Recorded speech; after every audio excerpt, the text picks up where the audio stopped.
Break a few eggs and bathe in their juices, then perhaps the beast will be drawn to the smell. Power is to You're be a wielded, pig. not What do you feared. mean?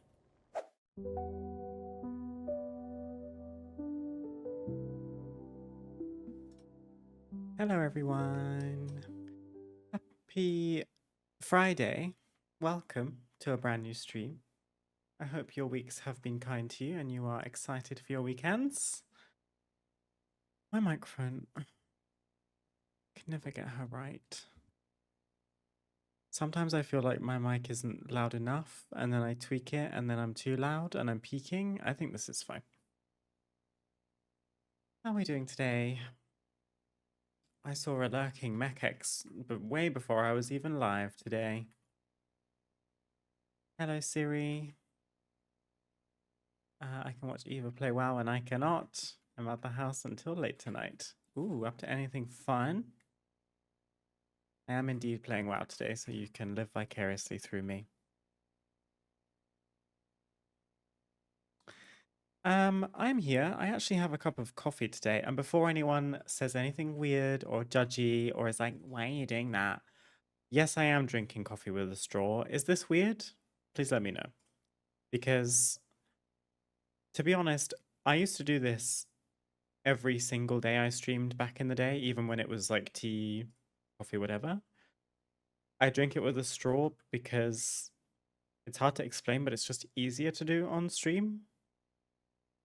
I guess it's probably easier to do while gaming, which the fact that I'm optimizing my beverage consumption while gaming is a little bit crazy, but it just feels easier to lift this to my face and drink like this than to tip the whole mug into my mouth. So that's what I'm doing. If anyone has any issues with that, um, I don't know. People always say, "How do you not burn yourself?" I'm like, "Well, I'm not drinking it straight out the kettle. It's fine." Anyway, I'm here with coffee because we don't have any milk, and I don't care for my tea with oat milk, whereas with coffee, I have oat milk. Oat milk in tea, to me, makes the tea taste very different, whereas oat milk in coffee, I tend not to notice it as much. Other people say they do, but I don't know. I guess I'm a true Brit at heart if I believe that tea should be made one exact way and every other way is incorrect. But I am here. It is Friday, and since the last stream, I don't think there's a huge amount of things that I've done. And I actually composed a list of things for us to work on today so that I don't float around at any point and just get lost and confused. I have 2 hunts left for the week. Um, I can't remember if we did hard difficulty hunts in the last stream. I have a feeling I hadn't unlocked them yet. But I've unlocked hard difficulty hunts, and we have 2 left. Nexus Edge Hadim and Nadra the Starving. What were other things on the list today? The Soiree, Abundance, my Argentina quest, and then if we've got time, we can, excuse me, work on some Voidstorm side questing, which I have chipped away out of stream actually. So I guess we're free to just pick any old prey. Maybe if we do the Eversong Woods one, we can now go straight to the Soiree and see if we can do prey and the Soiree stuff in one go. Straw makes it safer to avoid destroying your setup. Good call, Siri. I hadn't even thought about that. I guess I trust myself too much. Perhaps blindly. You drink coffee the way you want to. Who cares what others think about it? Tea. Or coffee.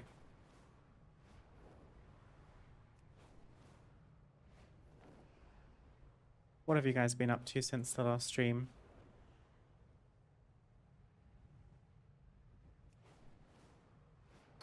I have, like I say, started working on the Sojourner of Voidstorm. I can show you the progress. Sojourner of Woodstorm. We've done 3, 4, 5, 6 quest lines. So we've still got more than half to do. We will potentially work on that today. But first, Favor of the Court. My favourite druid. He's only met me once.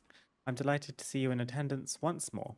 You have quite the natural talent for these sorts of affairs. The nobles are pleased with your presence, and your favour has been swaying their coffers. As my personal guest of honor, your favor will be seen as an extension of my favor. Choose an ally of the Magisters, Blood Knights, Fast Riders, or Shades of the Row to invite to Southrill's soiree this week. Your choice will determine which faction will offer Fortify the Runestones. So they're all here already? Okay. So last time, I haven't done this on stream, have I? I got this for footage. I chose the Fast Riders the first time, and I'm already rep 2 of 6 with them. They consider me a guest, whereas everyone else considers me an interloper still, which is the lowest rank. And I don't know if there's kind of hard and fast rules with this event, but usually 1, if not 2, of the factions offer you an additional favor, which means you get an additional quest. But it's usually the ones that offer the additional favor that have the biggest drawbacks when it comes to other factions. So if we take Blood Knights this week, we lose 100 rep with the Shades of the Row. And if we take Shades of the Row for the favor, we lose 2 different factions worth of rep. But neither of these affect my Fast Rider, which is good because I'm already the next rank up with them. So I guess maybe I should pick Shades of the Row since they're the next highest. And if I took Blood Knights, I would lose 100% of that progress. Not 100%, 100 of that progress. So I'd be down to 100 out of 500. Let's take Shades of the Row this week. Let's be criminals. Oh, Siri, I missed your message. You're at a birthday party. That's fun. Is it your birthday? Or a friend? I hope you have fun. What's the plan? What's the vibe?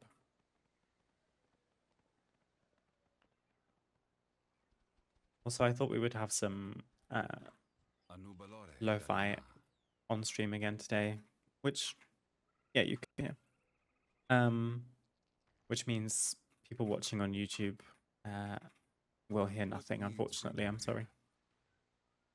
Fortify the runestones. Have you ever seen the runestones out in Eversong? Huge rocks full of arcane magic that ward off the light bloom. I'm not the magic type, but I know an opportunity when I see one. Those runestones need a lot of power to work. If we help keep them charged, there are a lot of people who would owe us favors, and favors are even better than gold. I can do that for you, Virin. So I have 4 favors, so I can give one to everyone. Are you going to give me another quest? Okay, good. It didn't waste it.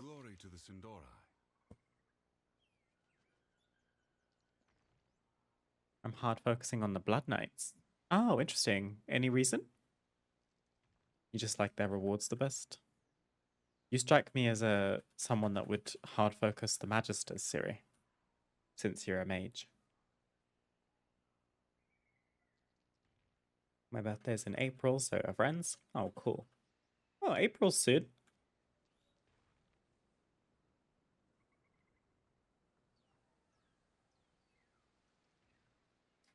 We are collecting Naga fangs.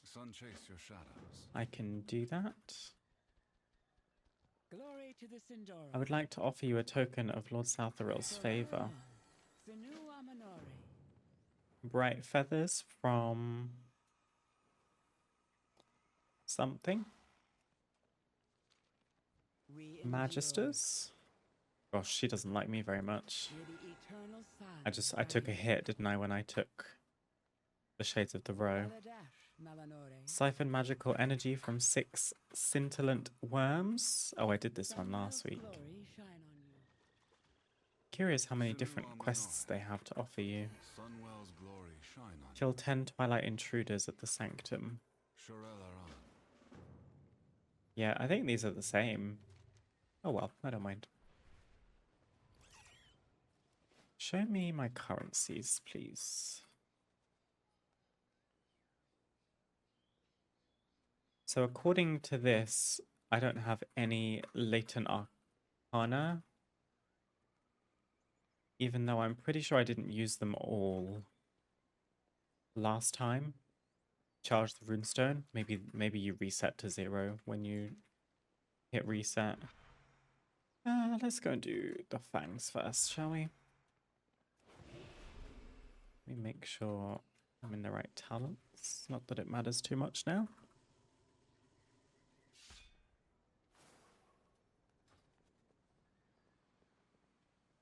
My glasses are really bothering me. I keep forgetting to get them adjusted.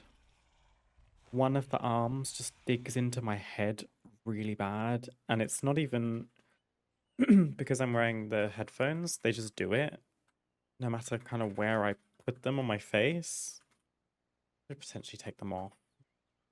Thought I was getting a headache. I end up having to kind of float one side of my glasses on my head. We'll see. Haven't really done much other than unlocking Haranir and gathering some mats. Ooh.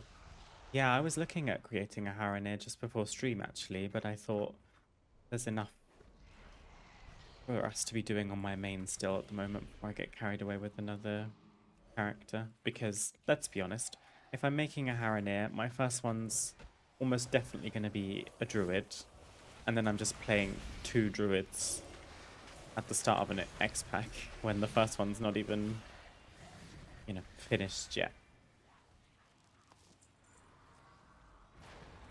I am item level 232, and I have a quest in my quest log which will hopefully get us a champion rank neck piece. I think I just have to do an abundance event. Because currently I have a 224 neck, which is still fine. I think I got it from a dungeon or a delve or something.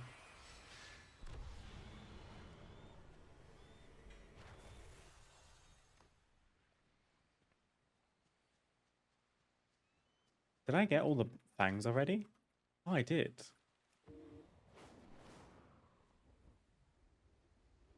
Let me grab this. I need quite a few motes of light. Although it's underwater, I'm getting absolutely cooked. Oh, never mind.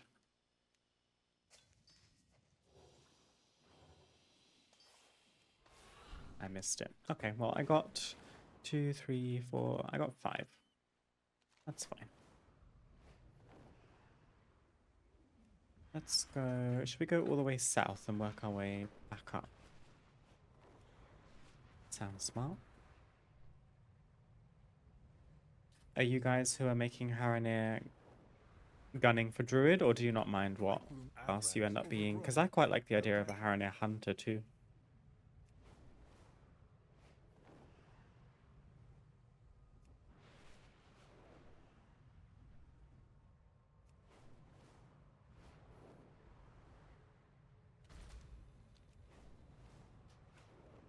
Oh, that's right, Mekex. I remember you saying that you were replacing your Druid. It's probably the most popular choice, let's be honest. The new forms are really cool. Tyrannus with a 5 stream streak. Thank you very much. Hello, how are you doing today? How goes midnight? I appreciate all the streams you've been watching. Thank you.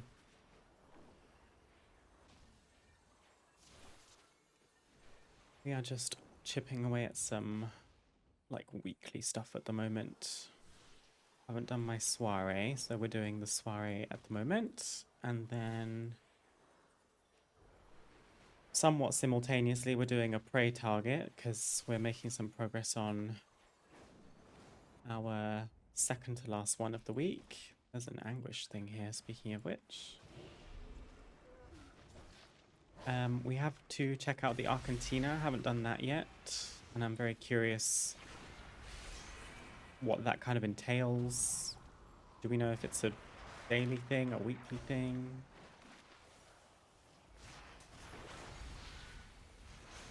All good, thanks yourself. Yeah, I'm doing well, thank you, Tyrannus. We haven't actually gone outside yet today, which is courtesy of the weather and because, to be fair, I was working. But the weather turned from glorious spring sun to just full day of cloud and rain, which is a bit of a shame, but I think we told ourselves we'll try and go out after stream, even though it will be time to eat and also probably dark. But we can't not go outside, so.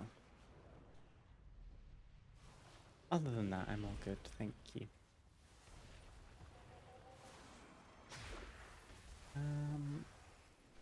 We are urging Twilight Intruders.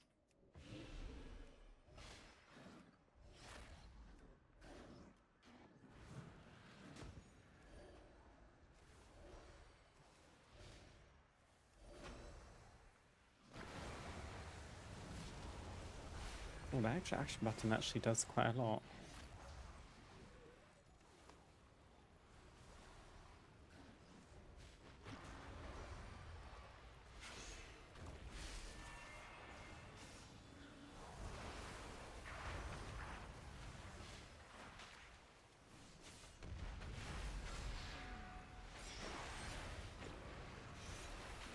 My hard difficulty prey targets have been slowing me when they spawn. I don't know if you guys have that as well.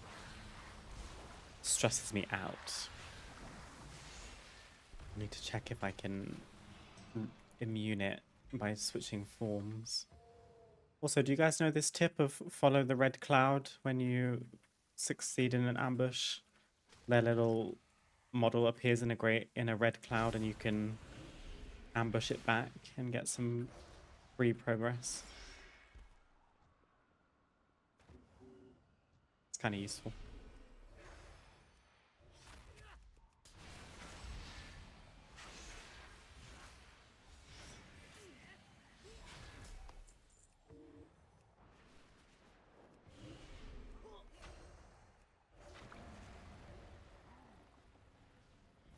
Am I meant to be using the quest item? I only have 4 out of 10.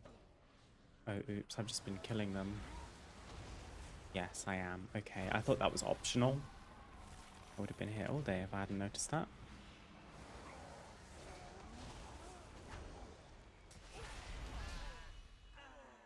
My bad.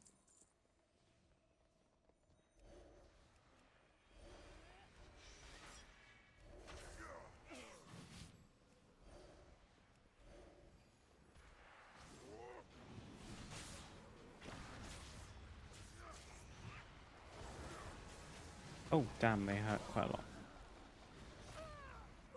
Did you see the trick for the 9 million painting? You can get it for 999.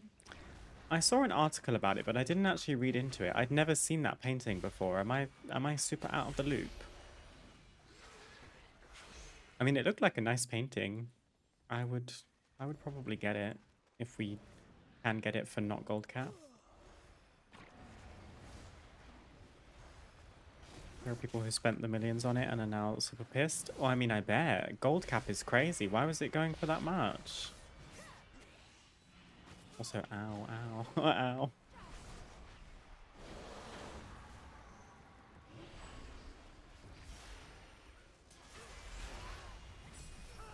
Yeah, I have no idea what that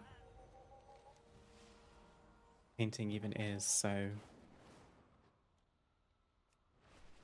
maybe we can look it up today if we feel like it.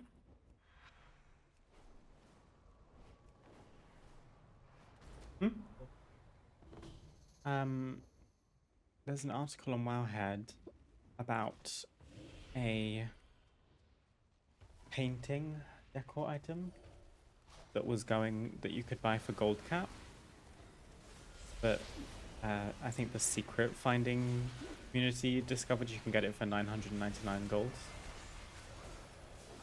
but I didn't read into it.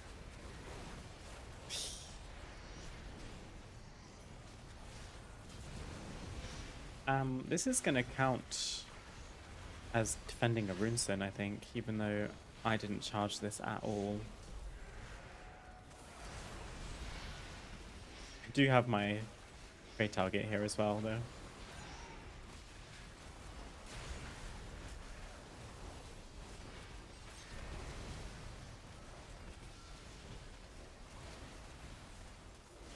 Did you buy the painting mechanics?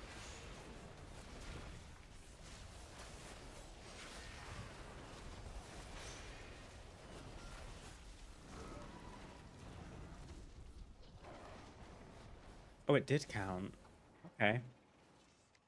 There's an achievement for doing every runestone forever song. Runestone Rush? Okay, we did do a different one. That's good. How do you know which one's which? We're in a place called Tranquil Repose. I am not sure how you know the difference. Guess you just remember where you've been.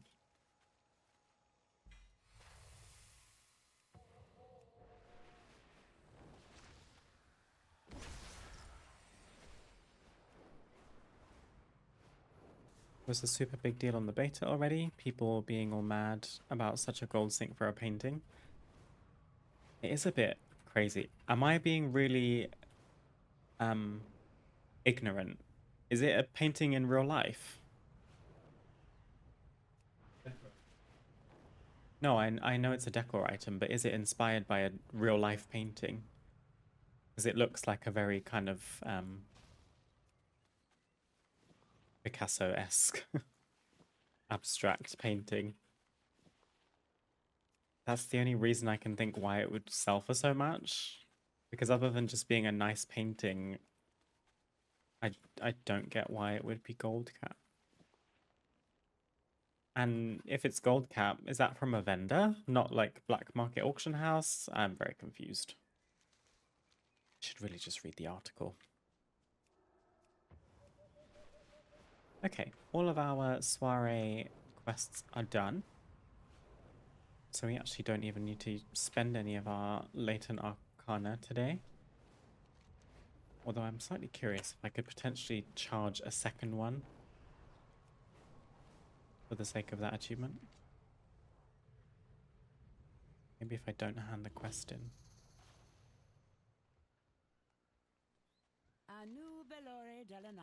Hello. It's a vendor. I mean, yeah, that makes sense, to be fair. I'm gonna read it after this. We can look into it together. If I forget, someone just remind me, please.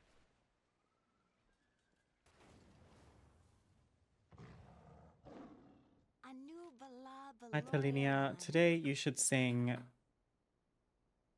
Swift is the Arrow. Also, look at this outfit. Work. I'm jealous. I need that. He looks great.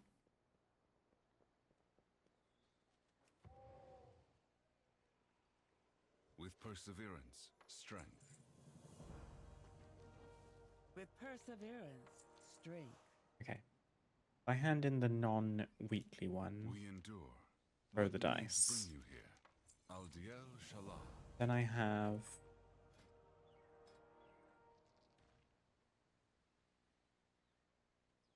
Where is Latent Arcana? Am I silly?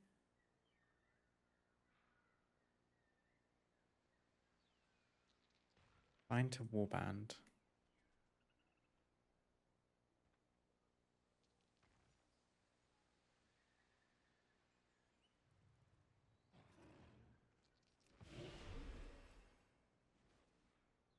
Oh, it's in my bag. That's my bad.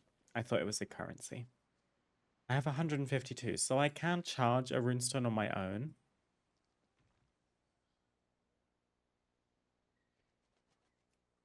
This is one I've already done, but I'm gonna go and see if I can charge it. I did this one the first time, I think. It's right by the water and there's like Naga.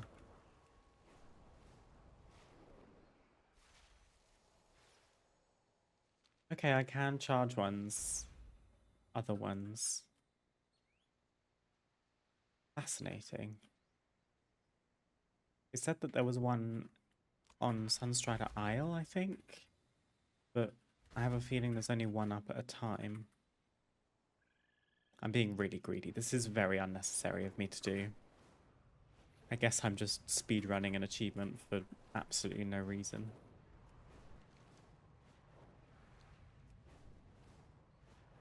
Also, I'm starting to hurt quite a lot from my prey. I have 5 stacks of torment.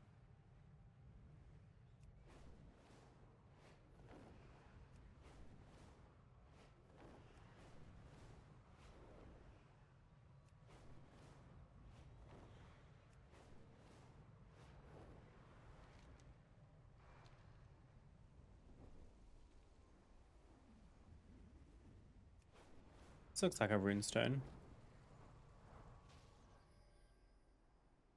It's dormant though.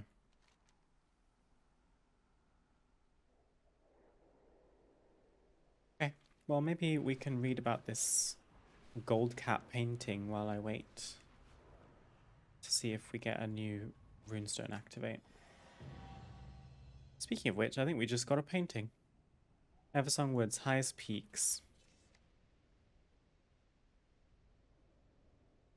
Eversong Lantern painting.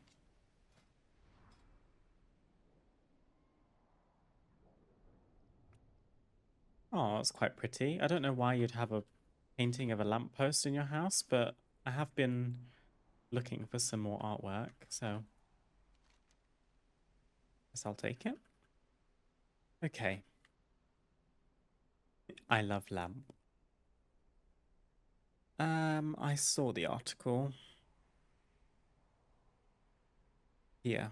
How to buy the Shuhalo perspective painting for less than gold cap. Should we read it together?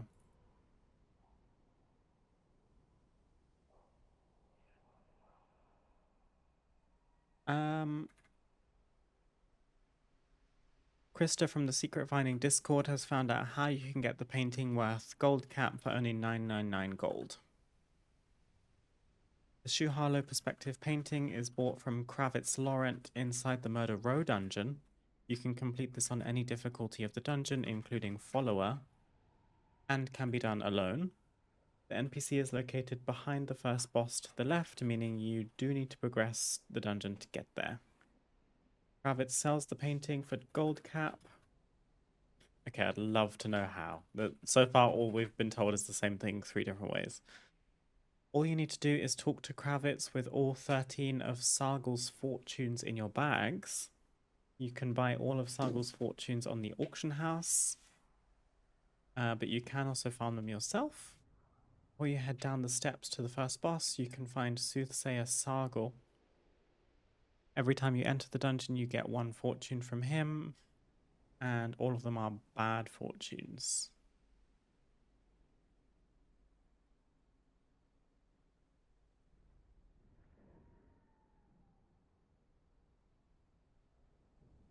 I'm lost.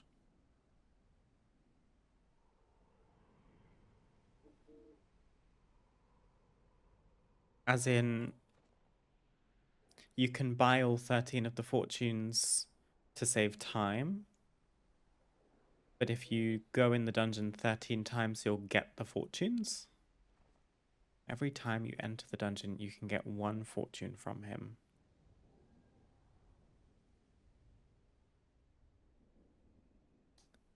I do have questions. Do I dare look down here? I won't buy it even if it was free. No one asked. Yeah, there's no need to be down there. We don't scroll to the bottom of our head pages for a reason. Oh,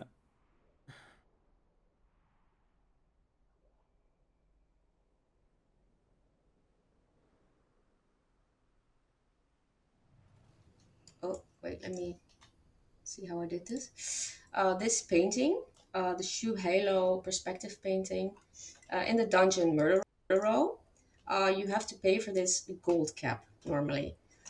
So I was thinking, what can you do not to pay this gold cap?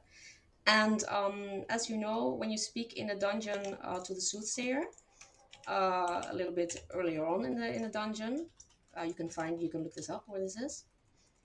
You get a fortune told, and there are 13 different fortunes to get told. And I figured, what if I have all these fortunes in my bag already? So I just got it from the auction house and went into the dungeon again. And I clicked, and the new price appeared, and that's only 999 gold. So I got it, didn't learn it yet. Oh, I have to. And there you go. No need to pay the gold cap, guys. Good luck. Hmm. Well, I guess thank you to Krista. That's huge. So I do still have questions about the fortunes, but I guess I can answer my own question by just trying it. Every time you enter the dungeon, you get one fortune from him. So you'd have to clear it. You'd have to clear the first boss 13 times. My immediate follow-up question is it RNG? Or will you get fortunes 1 through 13 in order? Will you get dupes? Oh, okay. Well, thank you for bringing it to my attention, MechX. I guess we can, first of all, check which runestone is up. Oh, I see one over here. Haven't done this one.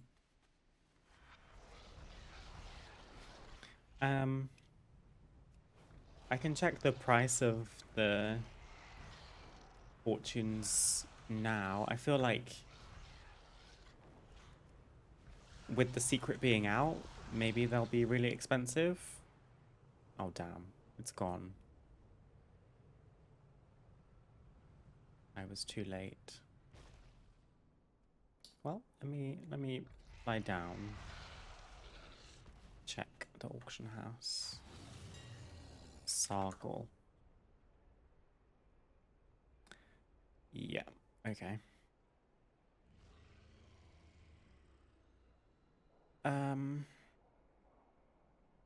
Do you reckon I can stealth past? Or do you think the boss has to die?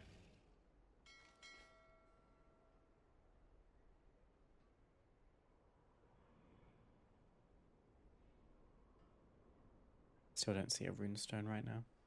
Unless it's this one.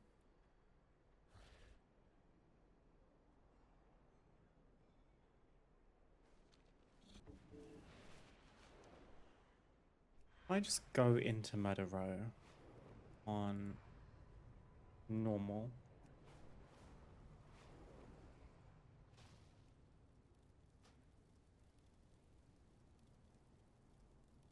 I would guess it's random one each time.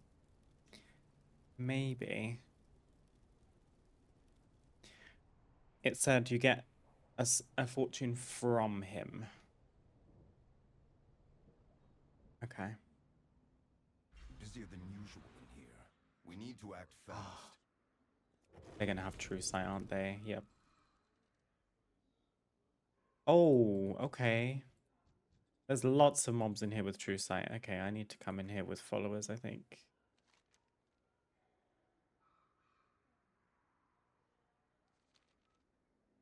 I can't go up there. Can I come around here?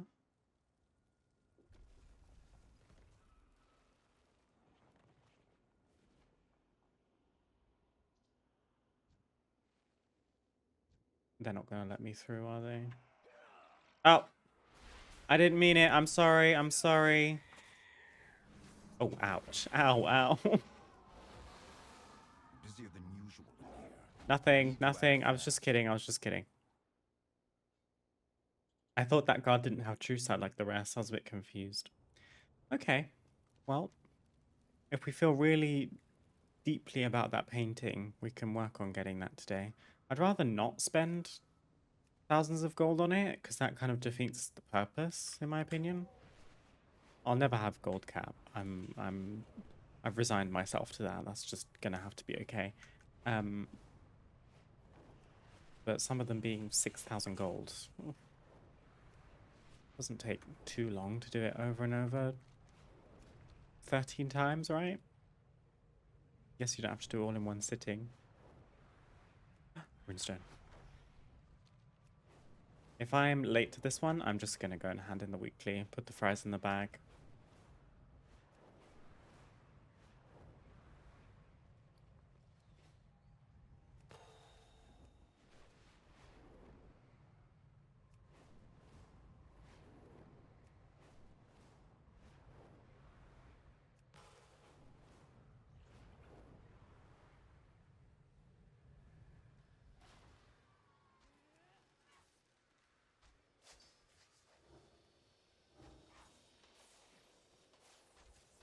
I'm in.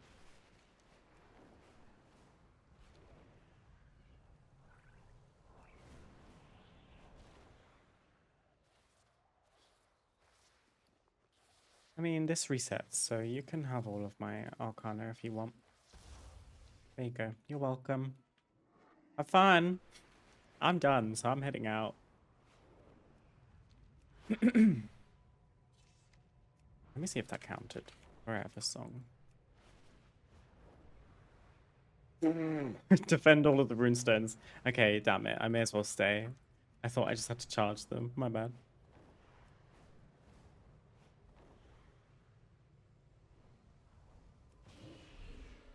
Okay, I'll do it.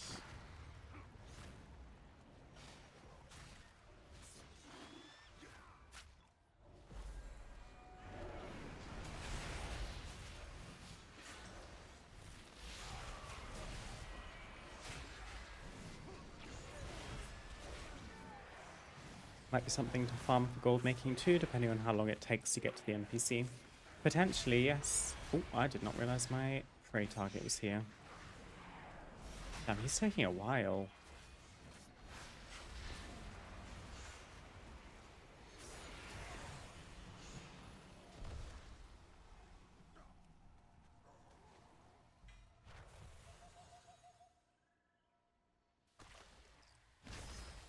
I think that kind of gold farm I don't have the patience for. I don't mind flying around for ages and gathering herbs. I don't mind trying to craft a bunch of one type of potion or flask, but running a dungeon back to back like that, unless it was a pre-made group of my friends and we all had really good DPS and whatever, I think it's a no from me. Doing it on follower difficulty is rough because the followers just don't do any damage.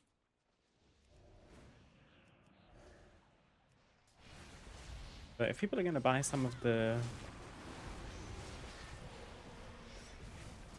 fortunes for thousands of gold, then absolutely knock yourself out.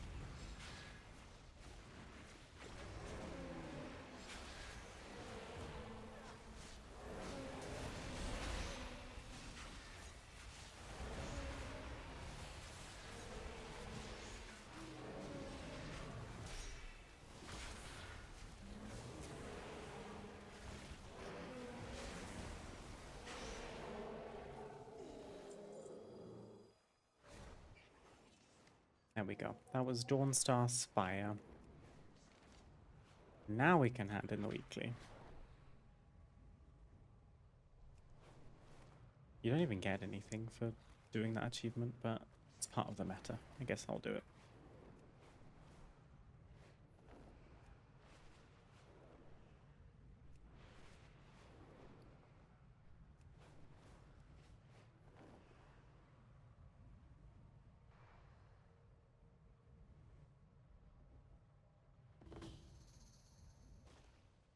We endure.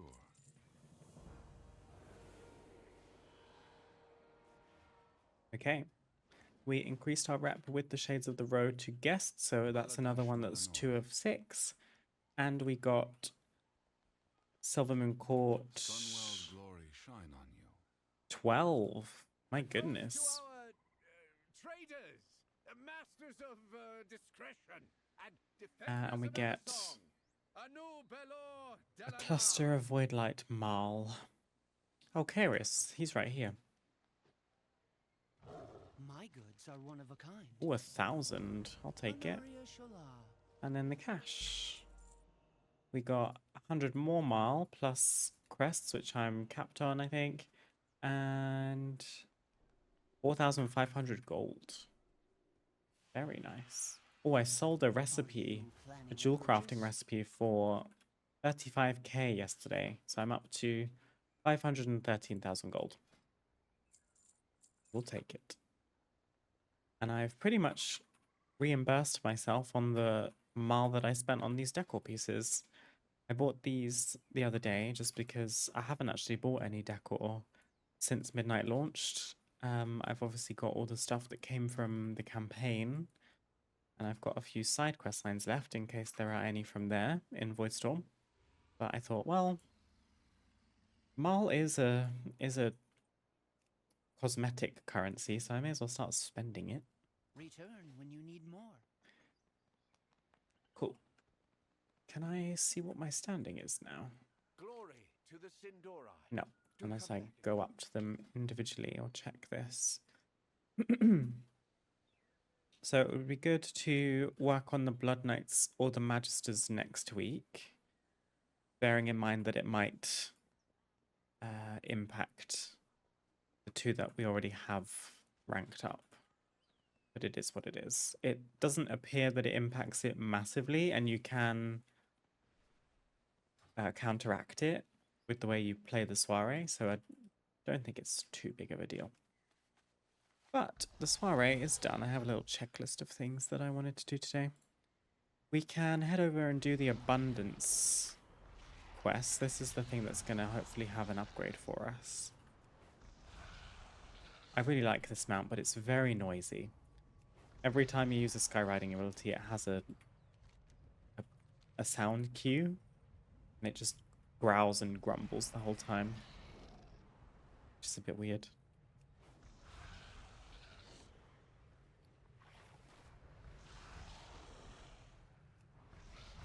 Have you guys done these Abundance events yet? They're crazy. The I promise you. the one where you can hand in your shard and get like a empowered version of the event. So weird. Come back soon. Where is the one that's empowered? You can only empower one, I think. Oh, it's this one. Abundance Mining Void Borrow.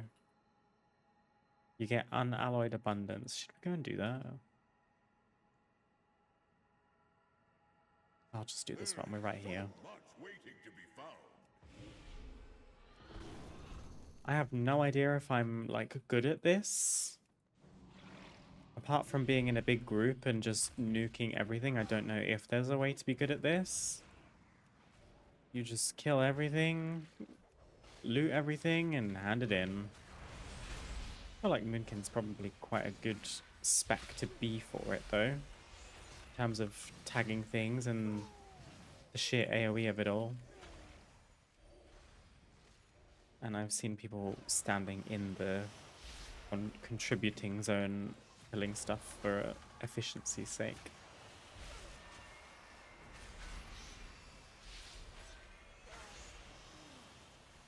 I think Lop's already bought his abundance mount that you get from getting the unalloyed stuff. People are going crazy in there, and I feel like I should probably jump on the bandwagon before it goes out of fashion and people stop doing it.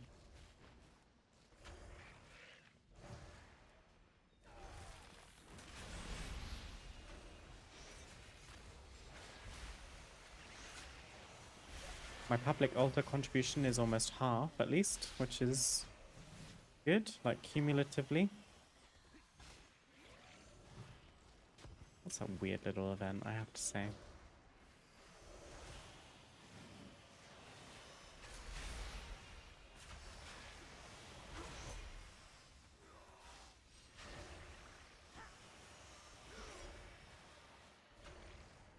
I don't envy melee players doing this, I have to say.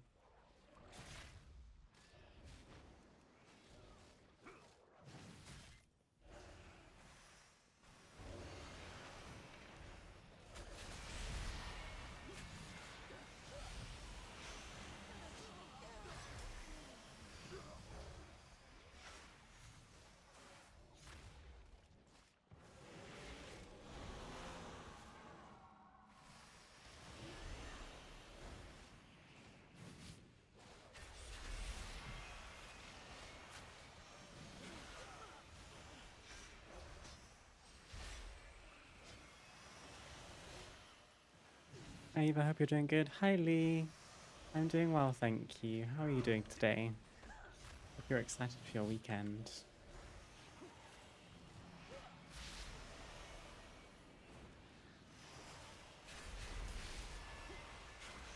Oh gosh, I don't have very long left. I feel like I've not done anything.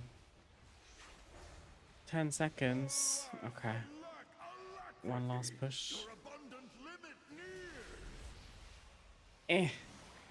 Eh. Eh.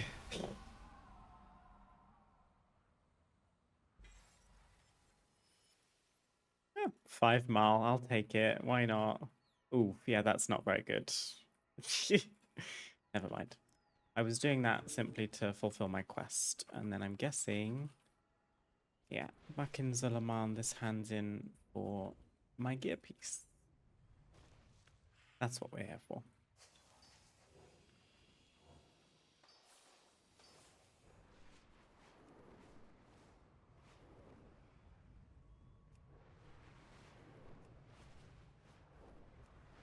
Very excited for the weekend. A scheduled do-nothing weekend is in order. Nice. That sounds very relaxing. What does doing nothing look like to you? Does it involve sleeping in, making any nice food, playing games, watching a movie? Do you have any fun plans? I am streaming tomorrow, actually. I'm doing a weekend stream at 4 p.m. GMT tomorrow, just because my own schedule was pretty clear. And then Sunday is kind of my IRL reset day. But there's a potential plan to meet up with one of my friends. I've been invited to her house just to go and have coffee and a catch up. So if that goes ahead, that will be very nice. But that's pretty much it for me. Nice and chill. Okay, would we rather take 42 haste or 108 mastery losing 66 haste? I have 17% mastery, 10% haste. I guess I'll take haste. I have a lot of crit though.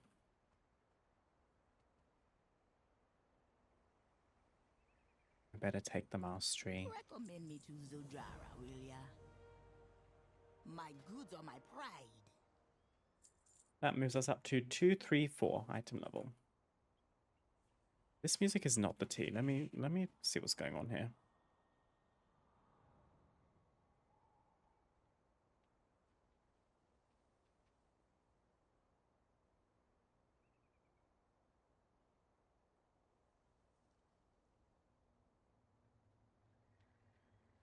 I'm getting so annoyed with the crazy amount of Lua errors even after countless updates for add-ons.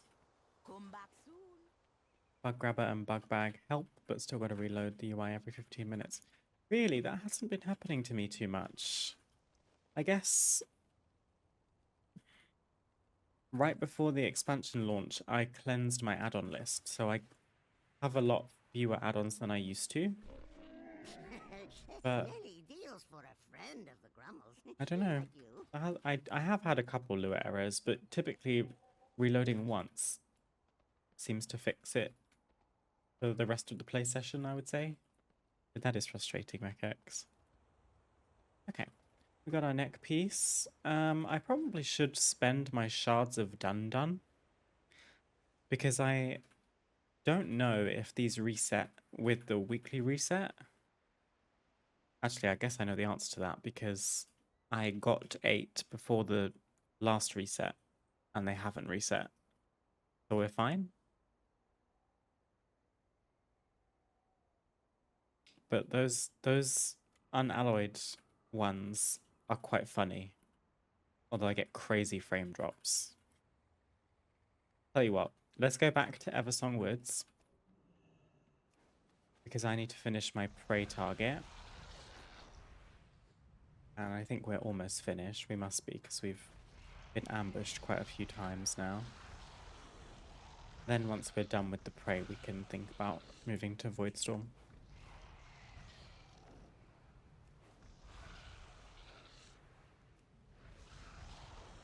Me and my partner get to stay in, no leaving the house. Probably going to order some food and play WoW together since we're on opposite work schedules during the week. Aw, Lee. That sounds like a perfect weekend. I hope you both have fun. Give Khonshu lots of cuddles.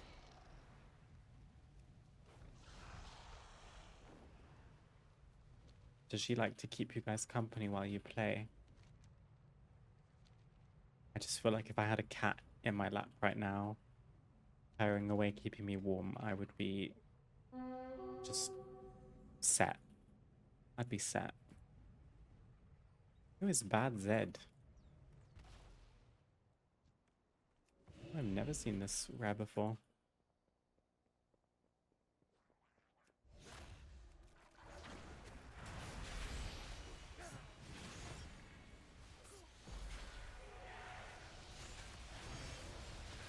This could be potentially dangerous.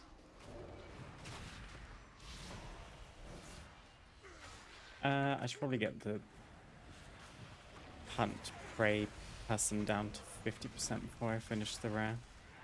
That's probably easier. Ow. Ow.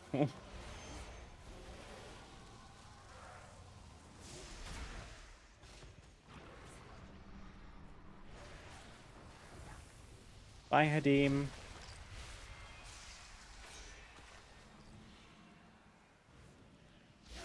Trees, please. Why does this rare hurt so much?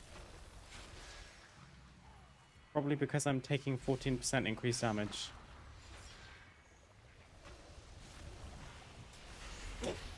Ow. Okay, well. It's really crazy that that didn't finish my hunt, but here we go. Oh, it did. Never mind. Go cover it in blood. Thank you, Astaloy, you creep. Down to 10 add-ons. Oh. That is really weird, MechX.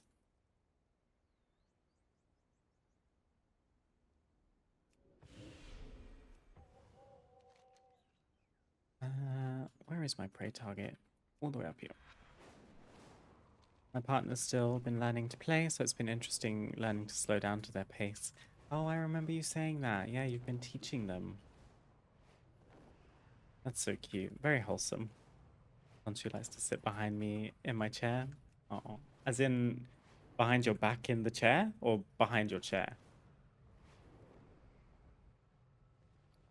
I feel like cats do like to worm their way into spaces you'd prefer really to not have them, just for your own comfort, but that is pretty adorable.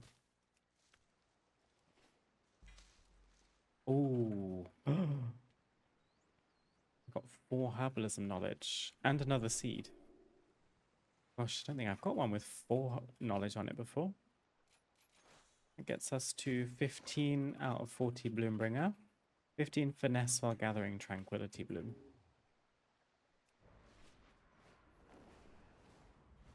I'm actually having a slight visual bug with my UI right now, so I'm going to hit a reload. No, I mean behind me. She squeezes right against my back. I thought you might mean that. I thought I should check. That's cute. Sounds uncomfortable for you, but I'm sure you let her have it.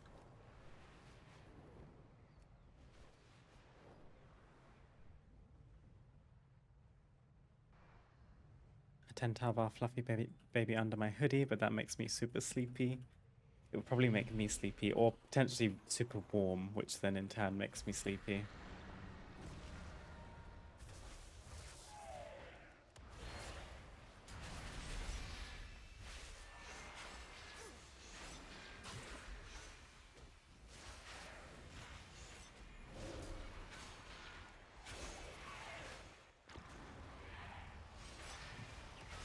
very intrigued to see what Nightmare Prey is going to be like.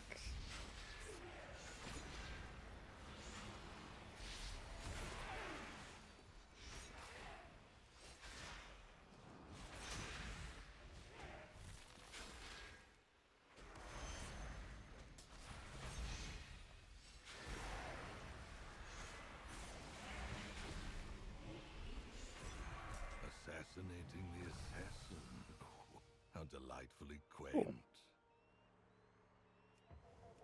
Let me quickly pick this Tranquility Bloom for science.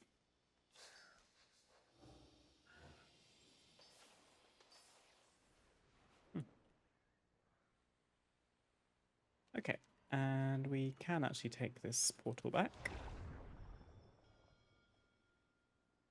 When you have a purring, vibrating, warm fuzzball on you like that, yeah, bound to make you sleepy.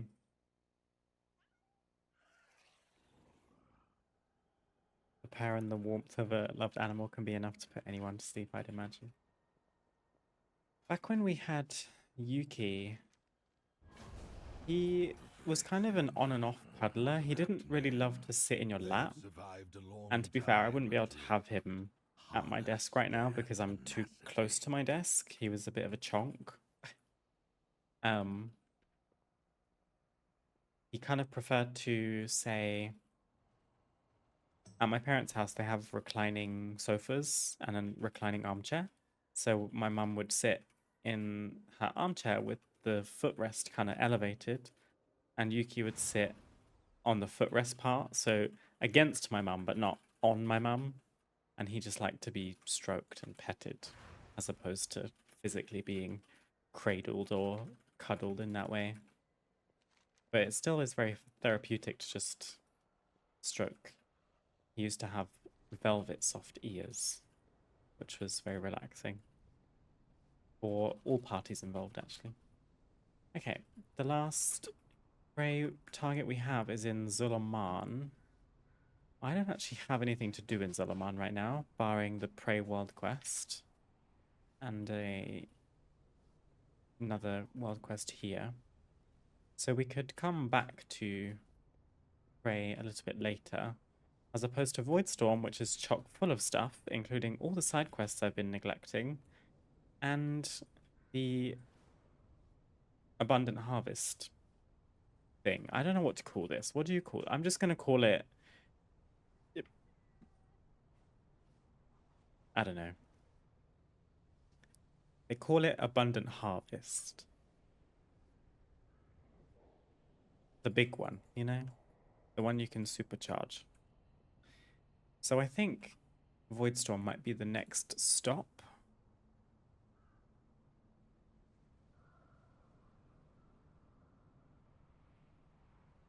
But before that, I should probably take a short break. I'll be back soon.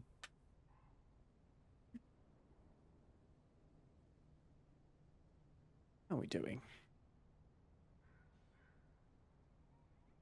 Good evening, Jacob. I'm cultured enough to catch that reference, but thank you for explaining. We discovered in the last stream that I don't know a damn thing about Pokemon.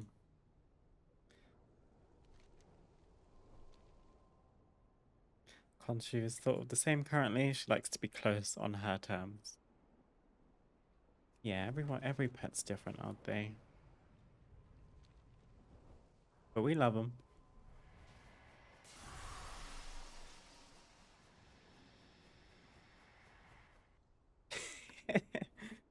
Hey, listen, Luff's the one that lives and breathes Pokemon, okay?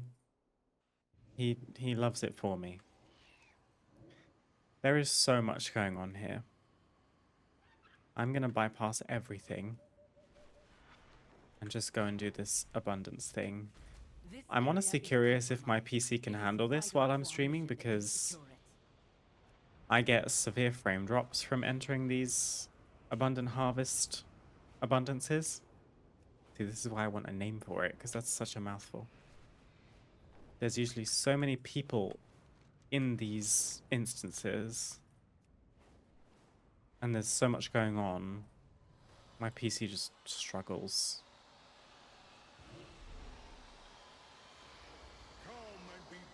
Earn unalloyed abundance when harvesting from the abundant void burrow. You can collect blah blah blah. So I have all of my shards. Oh, before we even start, I'm not doing these voice lines. They've got to go. Dialogue off. Do you like this extremely rewarding gameplay? Where you just run around defeated treasure dungeons and collect abundance for free.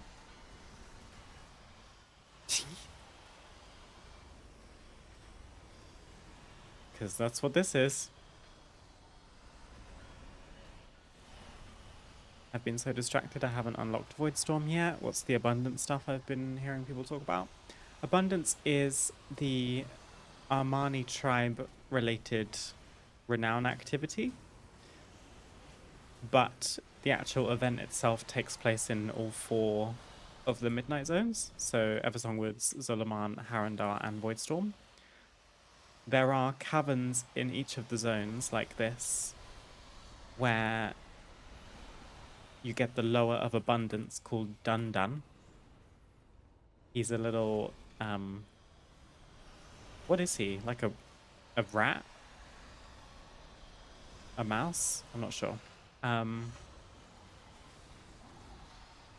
And you basically run through this little like instance and kill things and loot things to pick up these bubbles, and you collect something called abundance, which is on the side of my UI here. And then you go to an altar inside the cavern and it automatically deposits it for you. And then, this is where I'm a little bit foggy. You can collect these things called shards of Dundan from just kind of outdoor activities in Midnight. They appear in your currencies tab here, Shard of Dundan. Offer at an abundant location to be rewarded with unalloyed abundance after the harvest. So, out of the 4 places you can do an abundance event, one of them will be kind of empowered with, it's called Abundant Harvest. It should show on your map. It's at that location you can hand in 1 Shard of Dundan to enter an abundance event like this, where there's just a bunch of players killing things and looting abundance, 20 times more, meaning you just get tons of abundance basically. And then you have a time limit, so I'm about to be force exited out of this event, and at the end you probably get an achievement for getting a bunch of stuff, and then you get a maximum of 900 unalloyed abundance, which you can then bring to Chell the Chip, who's outside of every abundance location, and they sell you transmog appearances, decor, gathering, profession stuff. There's a mount. I think there's 2 mounts. Fused Vitality, which is another crafting thing. All sorts of rewards. That's kind of all I know. People seem to be really kind of cheesing abundance right now, because I feel like when it first came out, Blizzard probably didn't have this in mind for it, where there would just be loads of players spamming one area and just like cheesing it like this. But I mean, I'll get involved. I literally am not doing anything. Other people seem to kill the treasure dunduns, which drop all of this abundance, and then you just kind of run around and pick everything up and hand it back in. And then every time you reach 10,000 abundance, another treasure dundun spawns. And you get like this buff which increases your movement speed and primary stat and all sorts to make the killing even easier. So it's just kind of a never-ending cycle of abundance. You just have to watch this bar on the side because you can only carry a certain amount of abundance at a time. And once you max out you have to go to an altar to deposit it before you can pick any more up. Looks cool, seems easy to take advantage of. Yeah, I feel like this probably wasn't what they were intending, but maybe they underestimated the player base and what they would do once they joined forces. But I mean, you don't get player power from it, so I don't really see a world where they revoke any of these systems. It's not like you can do this and get, you know, high level gear or anything like that. It's pretty much just cosmetic or profession related.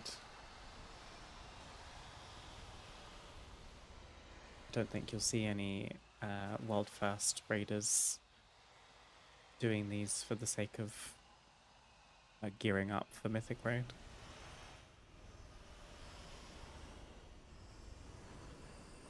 Can't expect people to not use something like that when it's so easy.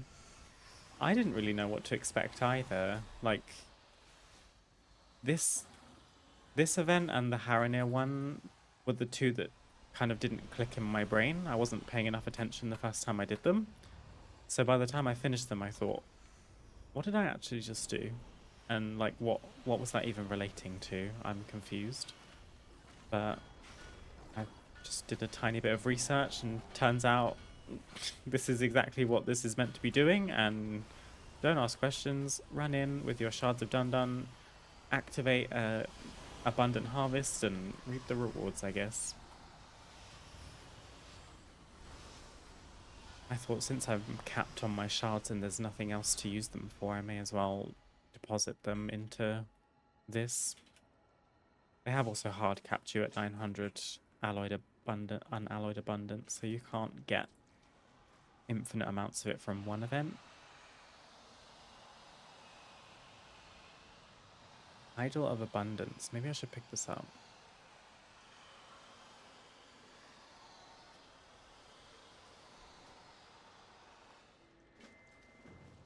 Blessing of Abundance.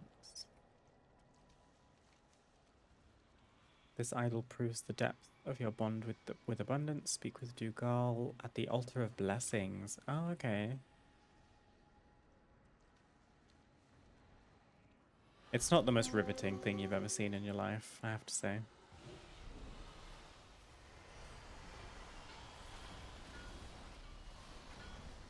Oh, you also get temporary access to mining if you don't already have that as a profession, because there are nodes in some of the caverns, like mining nodes, and you can mine them at super fast speed and get abundance from them. You can also skin certain things depending on which mobs are in your abundance cavern. So even if you don't have skinning, you can skin mobs. But as you can see, with an abundant harvest, you kind of just run around and pick up existing abundance and hand it in, and it's GG.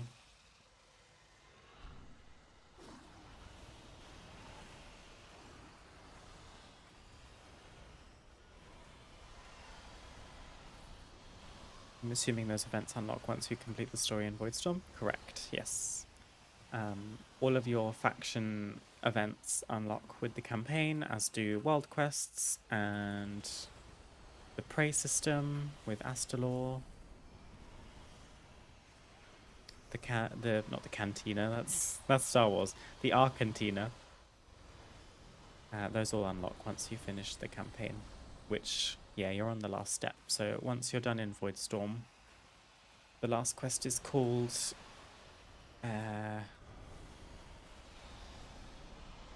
Daylight is Breaking or something. Hands in back at Lorthamar in Silvermoon. And then you'll get all of this stuff unlocked, as well as adventure mode for your ults. So if you want to level more characters, they can skip the intro quest line if you want to do that, and then you can also choose where you'd like to level. You don't have to go in a linear pattern the way that you do the first time. Lots of benefits to finishing the campaign.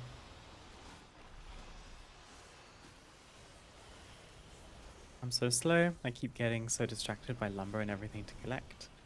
I mean, there's no rush. I wasn't in a huge rush to finish the campaign or anything either. I mean, it took us, I got all the way to level 86 by the time I'd finished the second zone with 2 more to go, so take all the time that you want. It's nice to like explore very deeply and get a bunch of stuff out of it.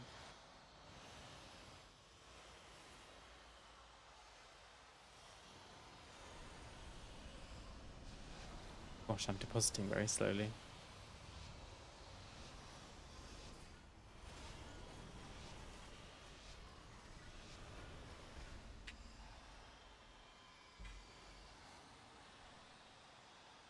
There are loads of achievements for abundance. Expansion features. Oh, it's not in here. What about exploring? I think it's in here.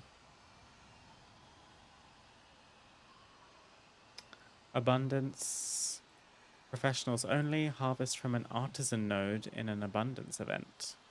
I don't know what that is. Complete the abundance achievements listed below. This is like an abundance meta achievement. Artisan of Lower Knit. And 250,000 abundance at the Lower Knit Den in Zulaman. So when the Lower Knit Den is the empowered one, we should chip away at this.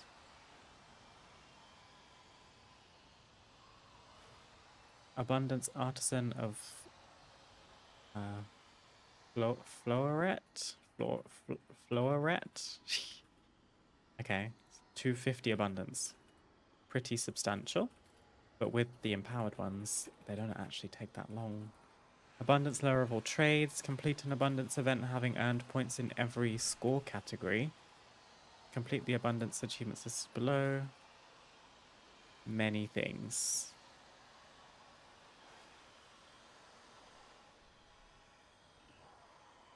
And then an acolyte no longer. Harvest a total lifetime amount of 10 million abundance. And as you can see, we are almost already halfway. I saw those achievements and I was like, whoa, that's a stream project. And then I found out about these forms of abundance events and I thought, oh, maybe it's something we could actually do in like 2 resets. Never mind.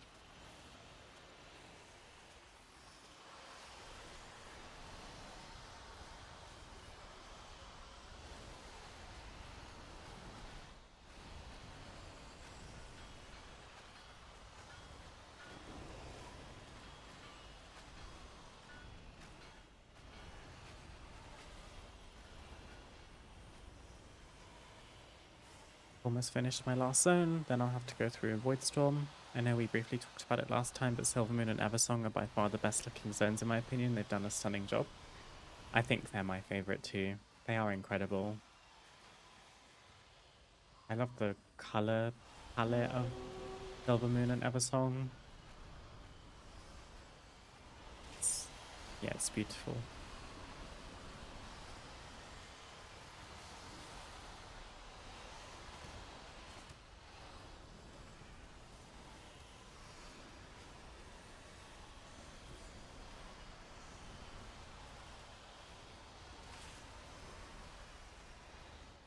My screenshots folder has never been so full, right? Something I like to do with the new expansion is find some nice skyboxes, because at the end of my YouTube videos on my main channel, I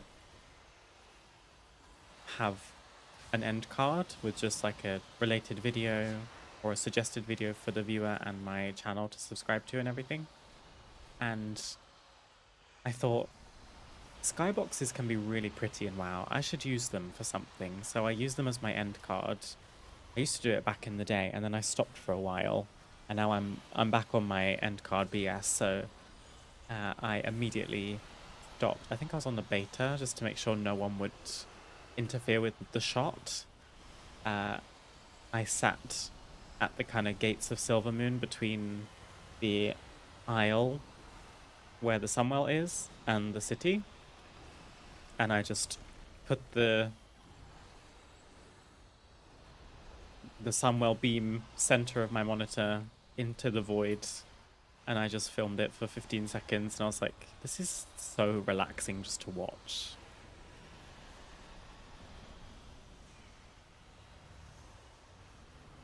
I actually used to use skyboxes as my desktop wallpaper.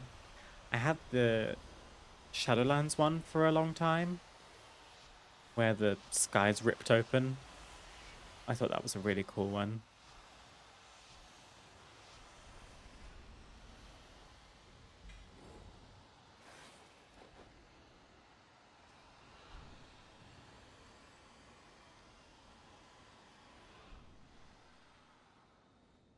You also don't seem to take full damage, which I appreciate.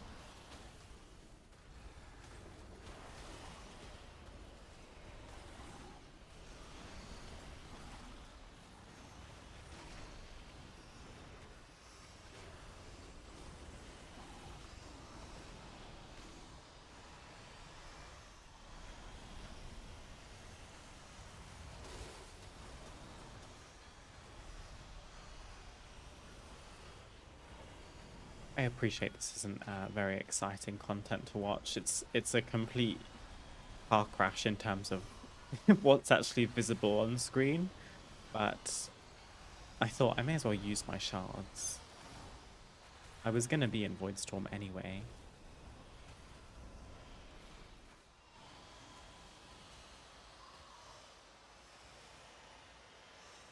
I will say, if you've not done this yet, I would highly recommend turning your dialogue sound off if you're in the Abundant Harvest, because Dun will speak the same 2 or 3 voice lines over and over again in pretty quick succession, and it gets very old.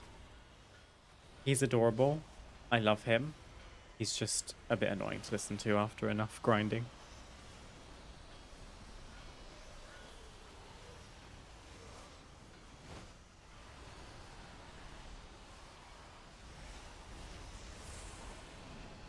Do you collect the collector's edition boxes? I do not, no. I'm not a big stuff person, if you know what I mean. I'm quite a minimalist, and as much as I've played and loved WoW for many years, I don't think I see myself getting the collector's editions. I don't even have a like gear store merch. Like, I don't have WoW merch. My love for the game is in here, you know? What about you? Do you guys like to collect WoW merch or collector's edition stuff?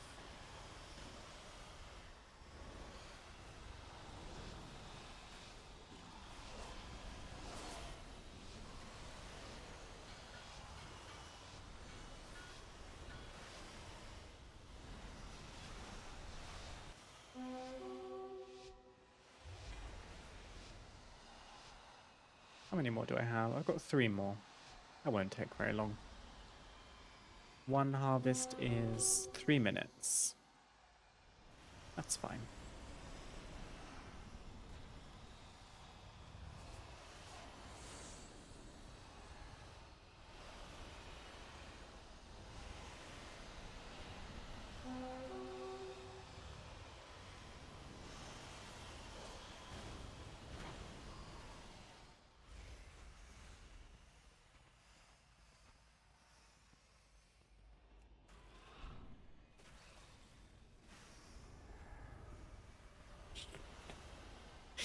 I feel like Pac-Man.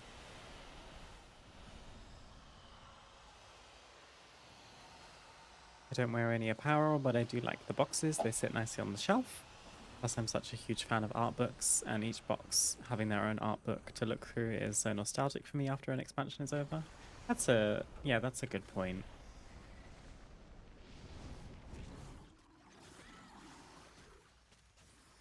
Do you have all of them, Lee?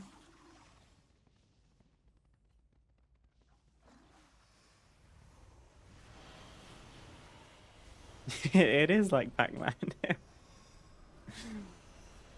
This is Pac-Man on steroids.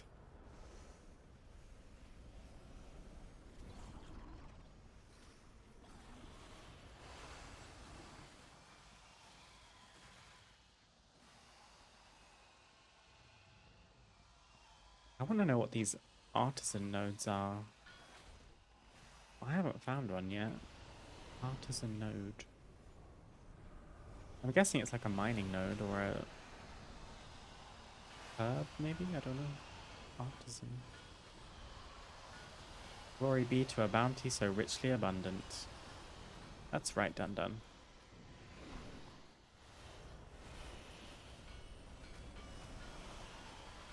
I do not. I started collecting about a year or so ago because I finally got my own grown-up money to collect them.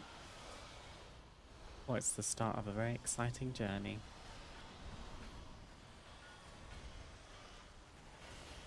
I have Kata, Mop, Legion, BFA, and now Midnight. We'll see. That's a good collection in my opinion.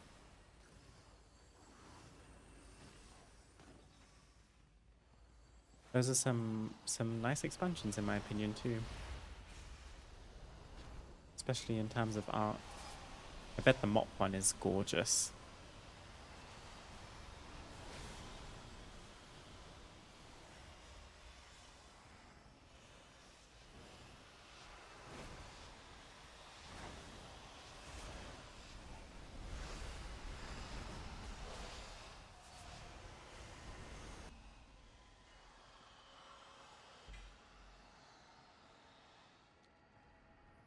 Six more minutes of harvesting and then we're done.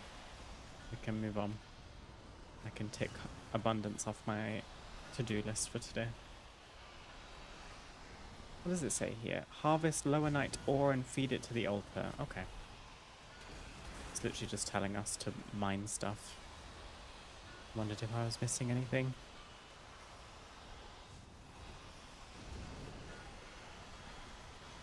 You have no idea. That was the first one I got and it's signed. Oh wow, signed. By Chris Metzen? Who signed it? That's so fun. To be honest, currently we don't have anywhere that we could display collector's editions. I've been considering getting a second display as the one that's behind me, which you can barely see.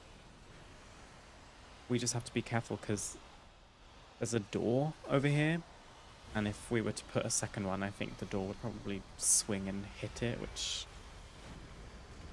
I don't want to continuously happen. But if we were to have a second display case, that's not, what do you call these? Shelving unit? Maybe then, but we have quite a strict contract on where we live about, you know, putting things on walls such as shelves, which, like, boring, so boring, but we're trying to follow the rules as closely as possible in the potentially naive belief that we might see our security deposit back by the end of our tenancy. I can feel myself inching ever closer to saying, screw it.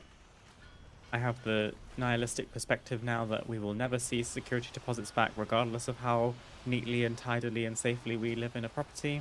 Let's just do whatever we want to it while we live in it. But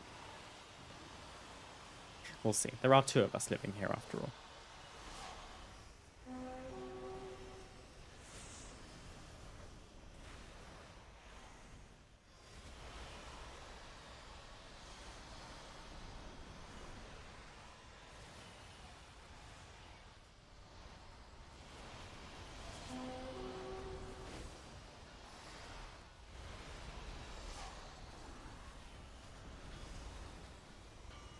There's two signatures. I remember one of them being Kathumos, and the other one is one of the directors for MOP, but I can't remember off the top of my head who.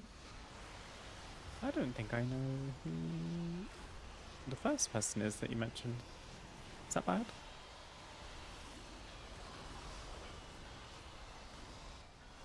A lot of landlords keep the deposit over the smallest things. You deserve to love the place you live in.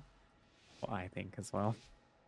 Yeah, we'll see. I'm not desperate to like put shelves up. Honestly, some of the rooms could do with a fresh lick of paint, but I'm honestly scared to do that. Even though it would call for increasing the like rent price. I'm like doing you a favor. Some of the walls when we moved in, I was like, are you serious? But it's well documented, so if they want to turn around at the end of the tenancy and say that we did that, mama. They have rules for what you can put on walls over there. They do, yeah. In most rentals in the UK, I would say they're quite strict on, at least if you're going to put things on walls, make sure upon the end of your tenancy, the wall is restored to how it was found. So if it comes to things like nailing or drilling things into the wall, you then need to put in the work at the end of the tenancy to refill the holes and like paint over it, which is kind of a lot to ask for putting a shelf up, because the landlord or the estate agent or whoever won't supply you with the goods to do that. You have to do it all yourself. Having said that, we did not long ago get a new landlord, so I'm kind of curious to test the waters again now that it's a different person. And just ask. But yeah, the last time I asked with the previous landlord, the estate agent said, and then quoted verbatim what the landlord had written in an email and said, if it's reset to a professional standard, they can do what they want. And I just thought, professional standard, look at the material. Like, it wasn't professional standard when we moved in, you cheeky bastard. So, we'll just see. We've survived all this time without shelves, which is 7 months. Maybe one day we can buy a place of our own. That would be ideal, and then we can do whatever the hell we want.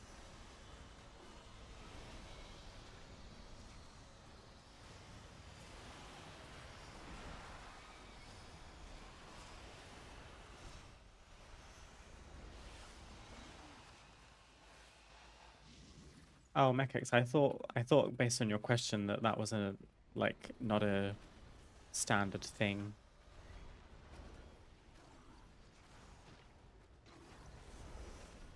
We're not trying to put anything like terribly special on the walls. It would literally be shelves and ideally like repainting some things.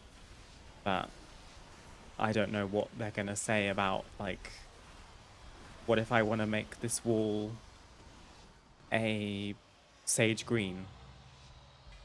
Are they gonna say that, oh well, you need to repaint it to beige, off-white, because that's how you found it? Because I'm not doing that.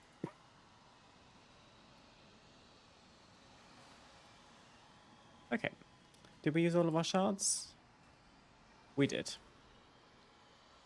And we have ended with 6,500 abundance. Meaning we could buy one of the mounts if we wanted to. Would we rather have 10 herbalism knowledge? Well, it costs a lot of moxie, but to be fair, that is herbalism moxie. I can deal with that.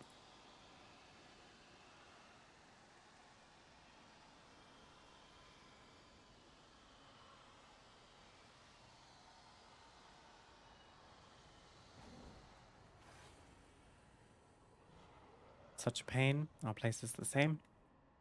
You can put whatever you want on the wall. You can paint it however you want and all that. But if you leave, you gotta close the holes and paint it white. So you're saying you've got to repaint any wall you paint needs to be repainted white, or just filling in holes need to be painted over?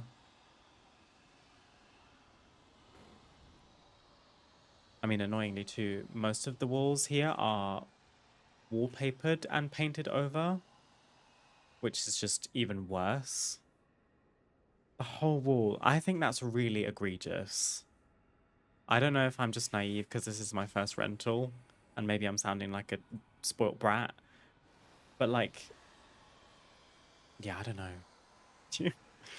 If you want to paint your walls dark colors, then good luck to you, because one lick of white paint is not going to be enough.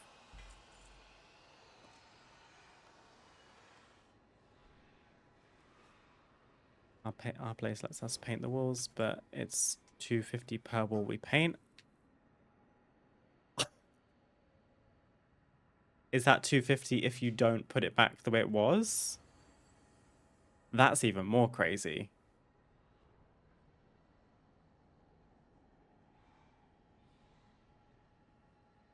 God, what a horrible system. I'm sorry. Like, this is so cooked. Regardless. No, screw that. That's outrageous. Okay. Abundance is done.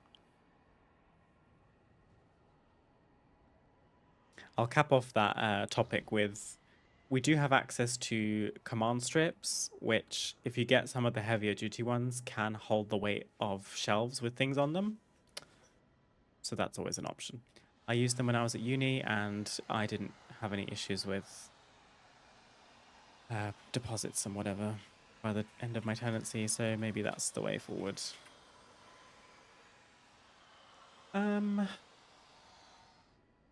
I do really want to clear this map a little bit. I have a lot of question marks, to be fair.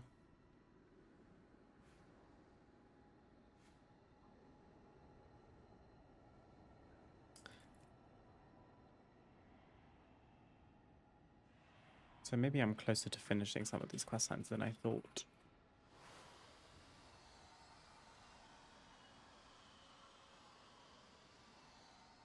What else was I doing today? We haven't finished Prey. Argentina is its own thing, and other than that, Voidstorm side quests. Okay. So I guess we can do some side questing.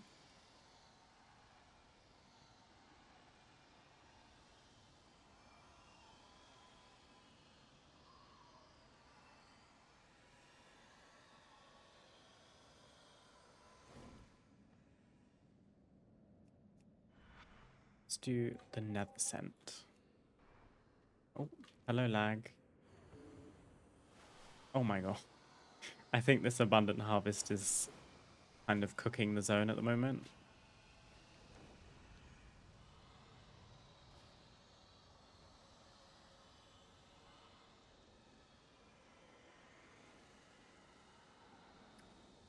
Oh gosh. Down here.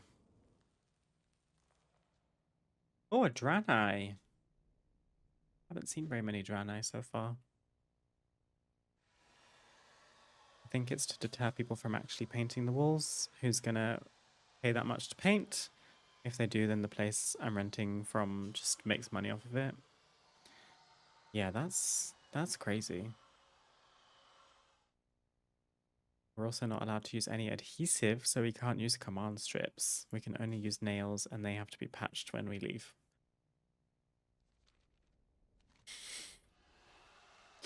Renting is such... I have to be careful what I say, because, I don't know, perspective, I guess, but the whole system is just ridiculous at this point.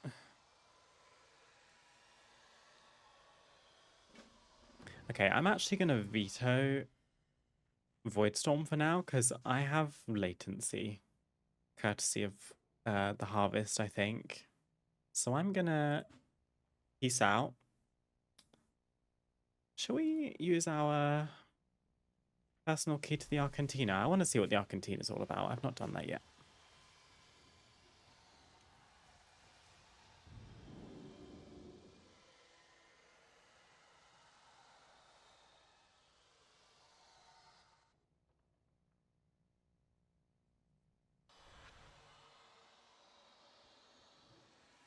When you leave and everything is empty, you just put a bug bucket of paint in the middle of the room, shove a dynamite stick in there, and done. Sounds like a plan. Okay, I actually did already have an Argentina quest. It's a favor to Axe from Danath Trollbane. Kurdran and I spent 20 years in Outland on the other side of the Dark Portal. After we'd pushed the Horde back with Khadgar, Turalyon, and Illyria, there were some good times, but any day I don't wake up in Honor Hold is already a good day. That whole time, Kurdran led our scouts with his griffin Skyri, and on his way out of Honor Hold, he would fly low and fast, dodging everything the orcs threw at him. I think it'd be hilarious if you could go and find him some mementos. And we get a scarred orcish spear in exchange. So off we go to Hellfire Peninsula, I guess. And they are scaled up. The mobs are level 90. Rusty Axe.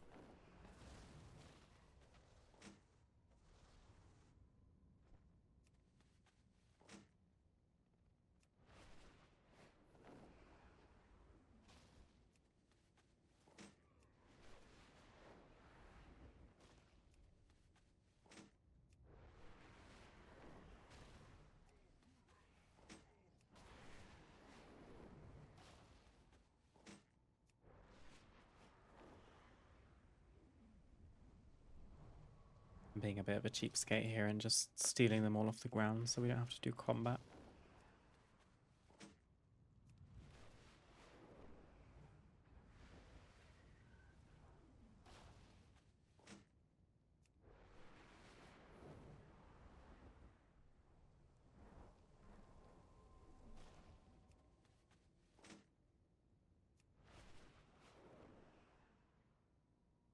I think that was it.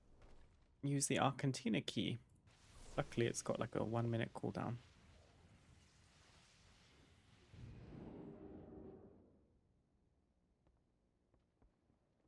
There's actually another quest. Here's Kurdran. Why are you bringing me these old rusty axes? They look like the ones orcs used to throw at me in Hellfire. Surprising how far an orc can throw an axe. We had to stay on our toes or lose them. Danath put you up to this. Of course he did. The one thing worse than being away from home so long was dealing with Danath's sense of humor all the time. There we go. We've got our orcish spear. And then Gidwin has a quest for us as well. Taranar and I heard stories about the invasions of Icecrown Citadel from all the way out in the Plaguelands. He's got it all wrong. The elf thinks there were more Ebon Blade commanders than Argent Crusade in the Ashen Verdict. He's completely daft. Obviously, there were more paladins. Would you go poke around Icecrown Citadel and find me some proof? I'm sick of arguing with him. In exchange for a banner of the Ebon Blade. We need to find 8 frostbitten tabards in Icecrown Citadel. Optionally, acquire the Ebon banner from Icecrown Citadel as well. From the raid, I'm assuming it means.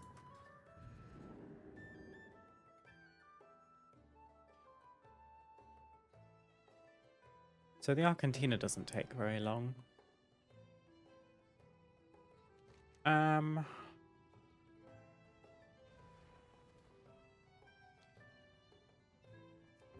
It's kind of only giving me the option to go in the raid.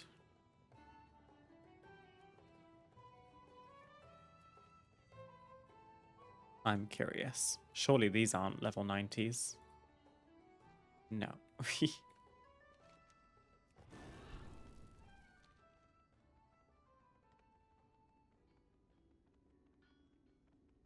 How does one get frostbitten tabards?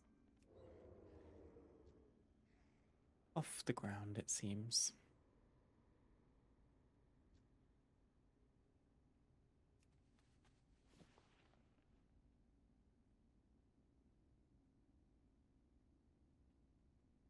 Mobs don't drop them. Oh, I can loot these while stealthed. That's huge.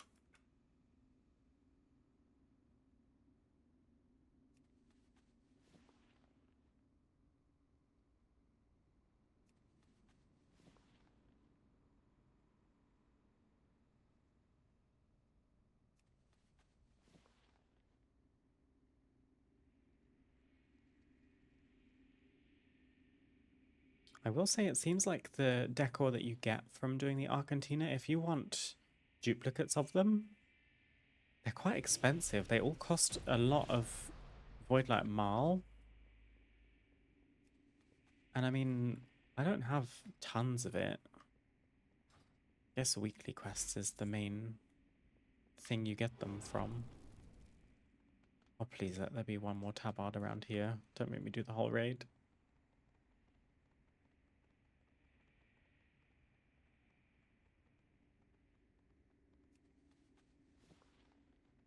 Is that all the evidence you wanted? Yes. Back we go. I keep losing it.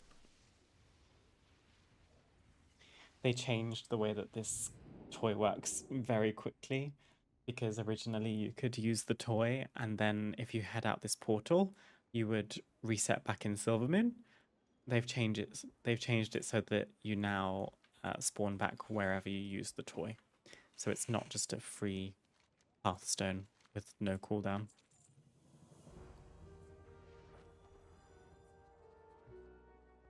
I find it cute that there's little potions and things around here. There's like a Noggin Fogger Elixir, Inky Black Potion. There's a giant growth potion.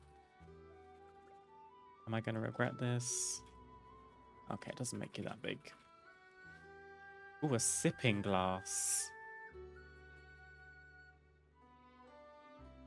She doesn't look very happy about the fact that she's got a cocktail. It looks delicious, babe. Also, the two fingers. That is really, I'm really uncomfortable.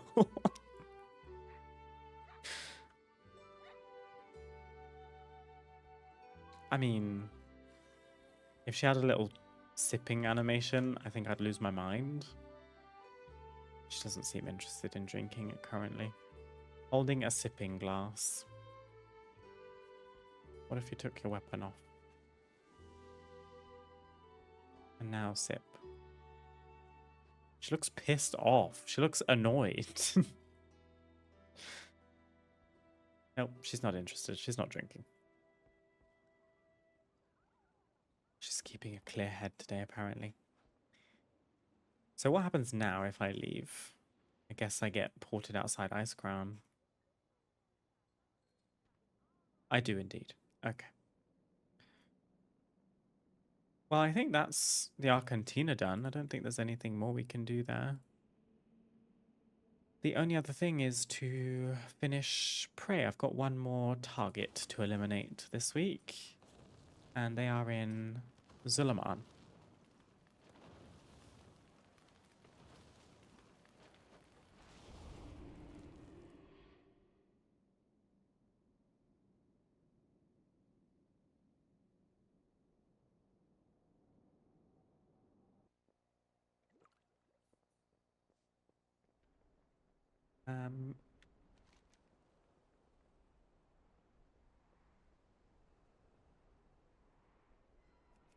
Let's head out to our Prey World Quest to get that started.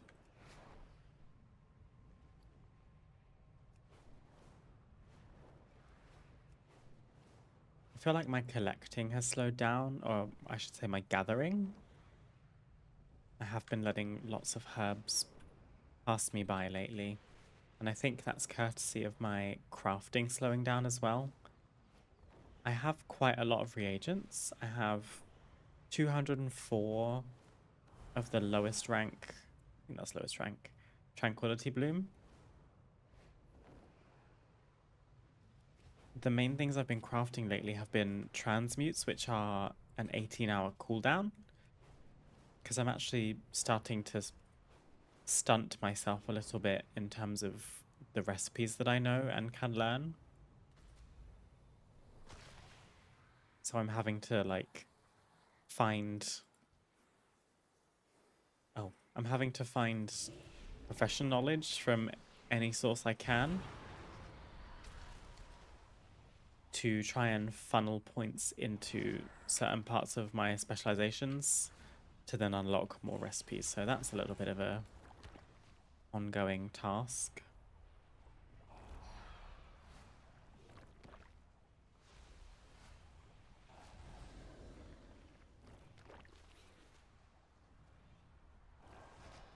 I'm gonna get you.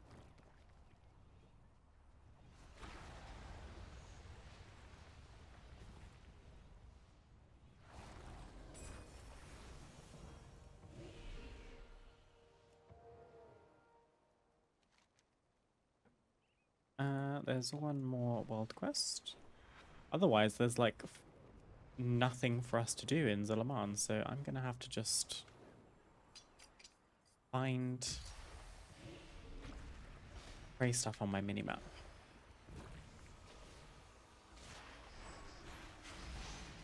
Oh, it's a capybara.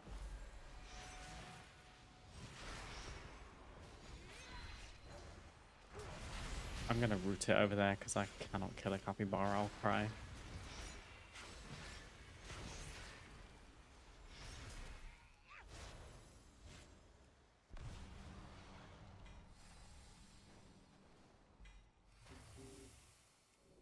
I'm gonna snooze you too so that I don't get in trouble.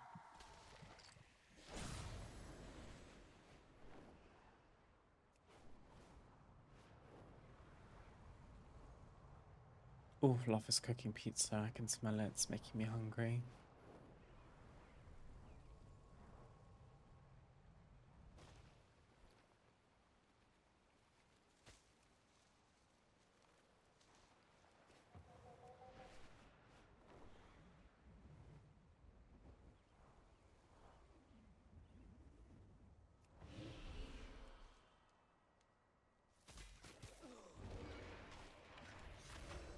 Wait, why did you guys aggro? I didn't do anything to you.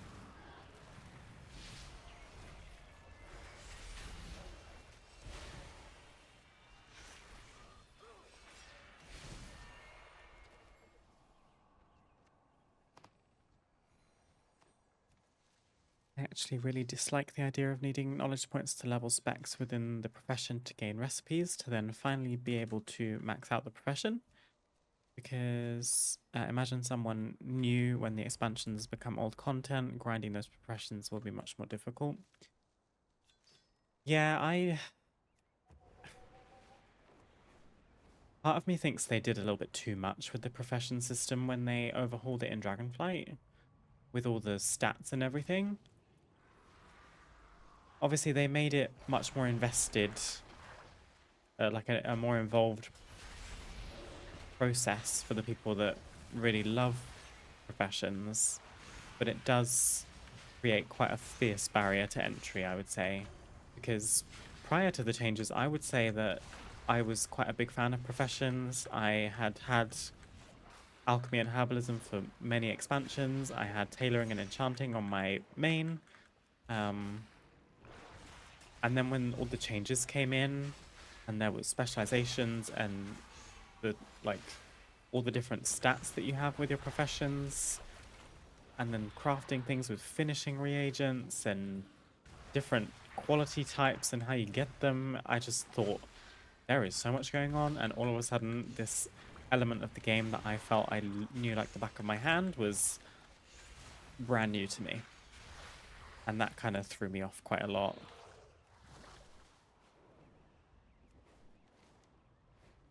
So I get what you mean. I completely gave up on crafting professions at this point. I only do gathering for gold. You're probably not the only one, Mechex. What's going on here? Ransacked heirlooms. Oh, there are lots of traps around here. I need to be careful with those because they can leave a bleed like that. Ouch. I'm just going to try and loot some heirlooms and leave the traps alone.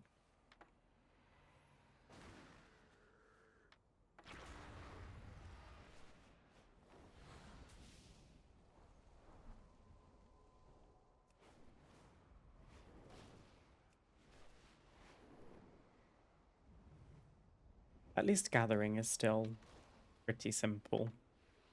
And I feel like the gathering stats that you have, like finesse and perception and deafness, they're more straightforward to wrap your head around, at least for me. One simply makes you gather faster.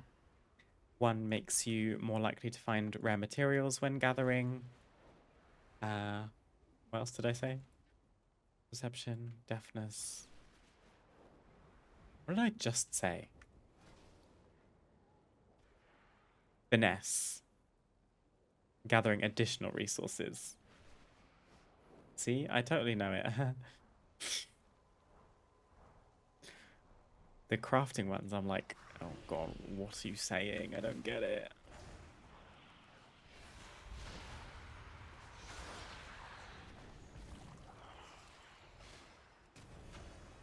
The amount of time it takes to get crafting professions anywhere is insane, and the amount of mats to make a single item as well. It's easier just to use the crafting orders to get things made.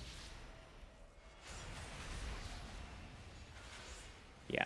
I do feel like I must say Midnight Alchemy is not very demanding of materials so far. And I've got all the way to Alchemy 92.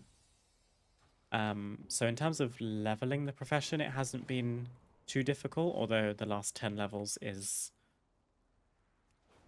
quite tough. I think in the past they've made leveling the crafting professions quite difficult, and from what it looks like, tailoring has been a bit demanding for materials in terms of leveling. Loth can speak more on tailoring and enchanting so far in Midnight, because that's what his main is doing. But my priest has tailoring and enchanting currently, and I've only really dipped my toe in. I've like crafted some bolts. That's kind of it. Don't think I'd like to level professions, but I like decor too much. It's what actually pushed me to max out a lot of old content professions. Same, honestly. I don't see a world where I would have gone back and done Cataclysm Alchemy at any point if it weren't for the fact that I could craft a couple of decor pieces with it. Guess it's part of why they put decor in those sorts of content in the first place, isn't it? They're trying to attract people to picking up different types of content. Gosh, these heirlooms aren't coming very fast. At this point, I kind of want to finish it, even though my prey target is finished, ready, cooked. Just because I'm going to get maul from it. I just need to take the L and actually fight mobs, because I'm not finding any more heirlooms on the ground.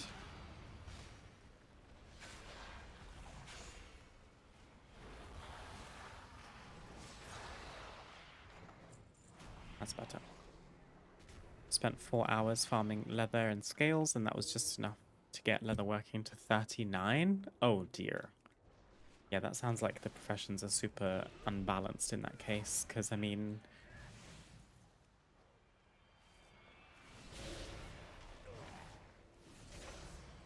to be fair, we streamed 8 hours on the first day of Midnight, so during that time I did accumulate a bunch of herbs.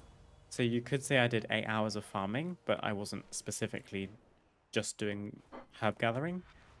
I managed to make a bunch of healing potions, which literally only cost the vials you get from the vendor and Tranquility Bloom. And I think I was able to make healing potions until Alchemy 40, which is quite insane if you consider there's all these different other recipes. So maybe they just haven't balanced the professions very well.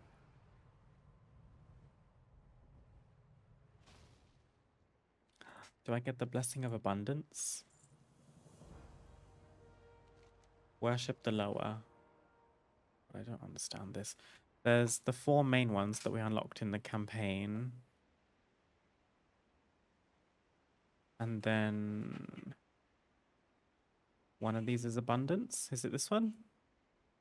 We need a Killzone. I have a Killzone. What does it do? The lowers of victory and abundance vastly increase your profession gathering and crafting speed. Oh, hell yeah. Hell yeah. Okay. Right, you can only have one main one and one minor one. So we have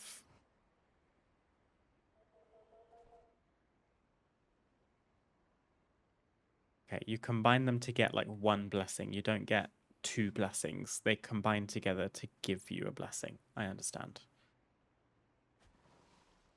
Increase your gathering and crafting speed by granting you 15 deafness and 50 crafting speed.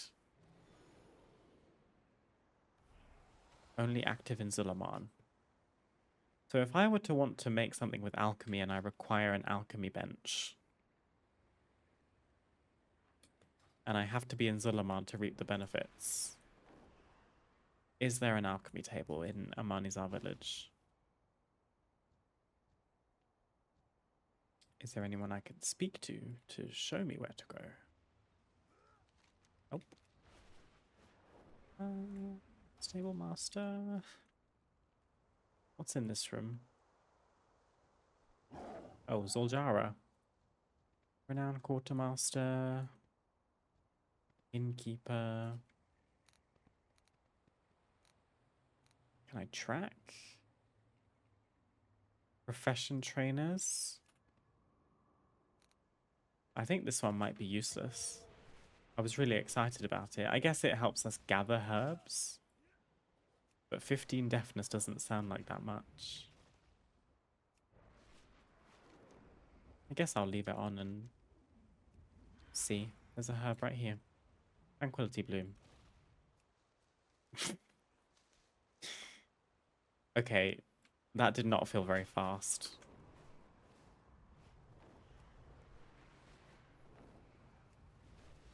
Oh, I thought that was going to be really good. It's disappointing.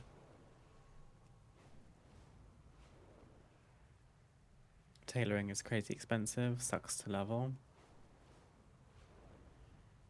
It's probably the next profession I'm going to look into, so wish us luck. I played a little bit of my priest yesterday. I did a leveling dungeon.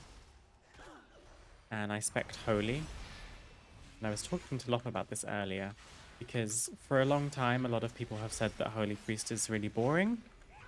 Their toolkit is very limited, it's very basic, and therefore most people say it's not very fun. I've always said, who cares? Like, I like it, it works for me.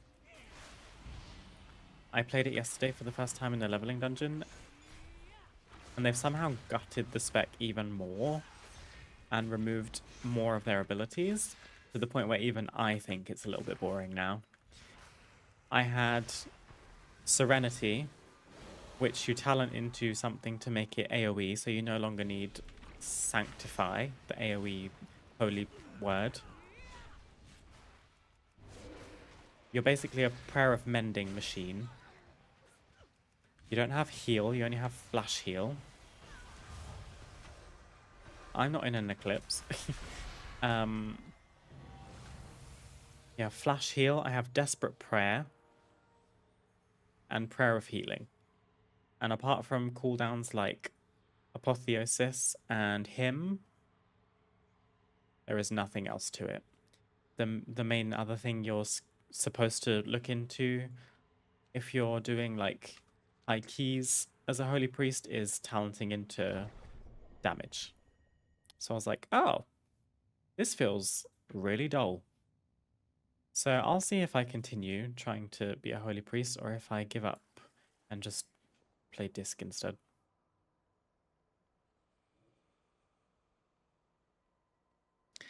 But all of our hunts are done for this week. I think I did this once before. If you ask to do a randomized hunt when you've got none left, it takes your currency and doesn't give you a hunt. So I won't be doing that again. And our standing is...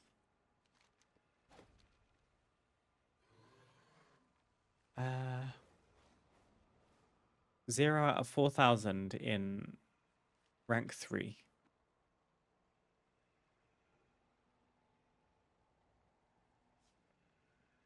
So okay. I think, correct me if I'm wrong, you get progress in prey for your first 4 hunts. The other 4 don't give you anything apart from currency for buying cosmetics and crests. Because I'm pretty sure I should be further along than this, because I've already done this Temptations questline. I think this unlocks hard mode.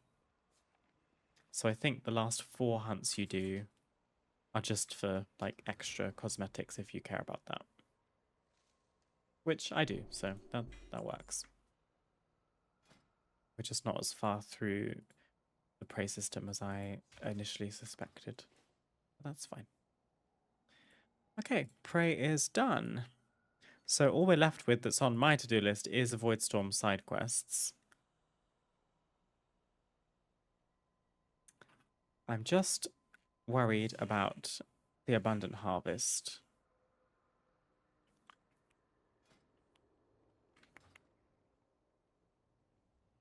Is there a way I can combat it? Not really.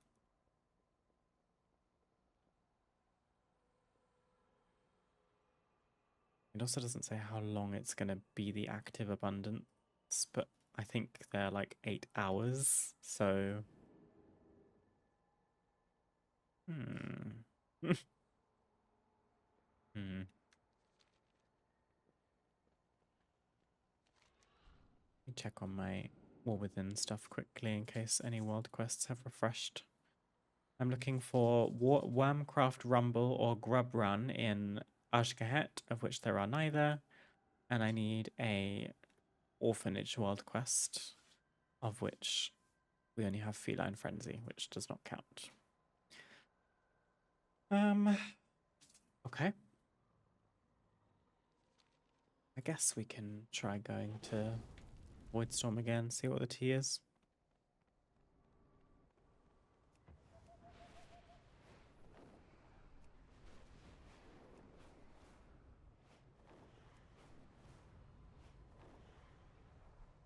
I have done all of my Mythic Zeros for this week. Loth and I did our last dungeon, Windrunner Spire, with a friend of ours yesterday. I think I got something. I don't remember if it was an upgrade or not.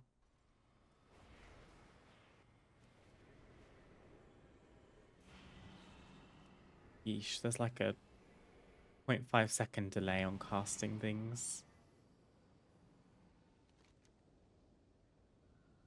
Curious if I can like shard myself. Probably not. Let's just see if it's bearable.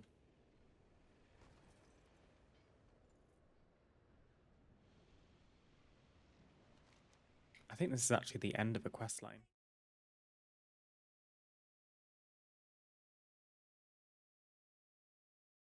I have to say, I thought I disabled that hydration check. Thank you, Mechex. I thought I disabled that earlier because I have to mute it in my VODs for YouTube because of copyright. And I thought when I thought I disabled it, I thought, oh my god, Mechex is going to be upset with me because they love to send hydration checks. I swear I turned it off. I mean, it's fine. I don't mind muting it. It's just I keep telling myself I need to change my hydration check sound for the sake of copyright. Did it turn back on? It's literally off. What do you mean?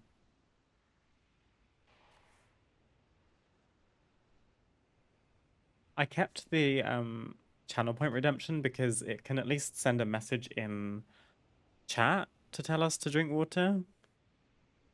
But that is weird. Oh well. Drink water. Mind your damn business. Thank you, Mechex.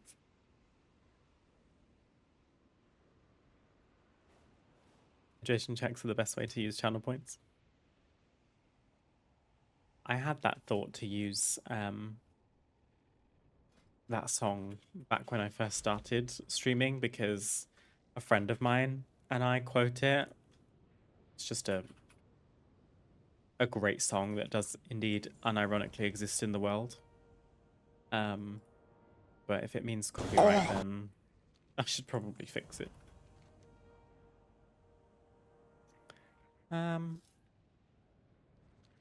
I finished a quest just now. Also, we got the achievement that I never even noticed. We've earned 10 million abundance already. Fascinating. Sojourner Voidstorm.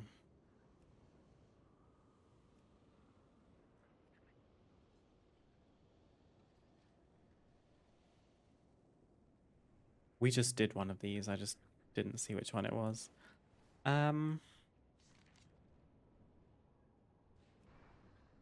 Guess we can start with Truth of the Past. Oof. This is a bit rough.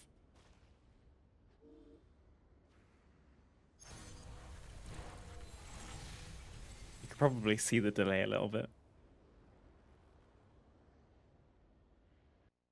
If you guys have any other suggestions for channel point redemptions, please by all means let me know, because I was trying to brainstorm some ideas earlier and I just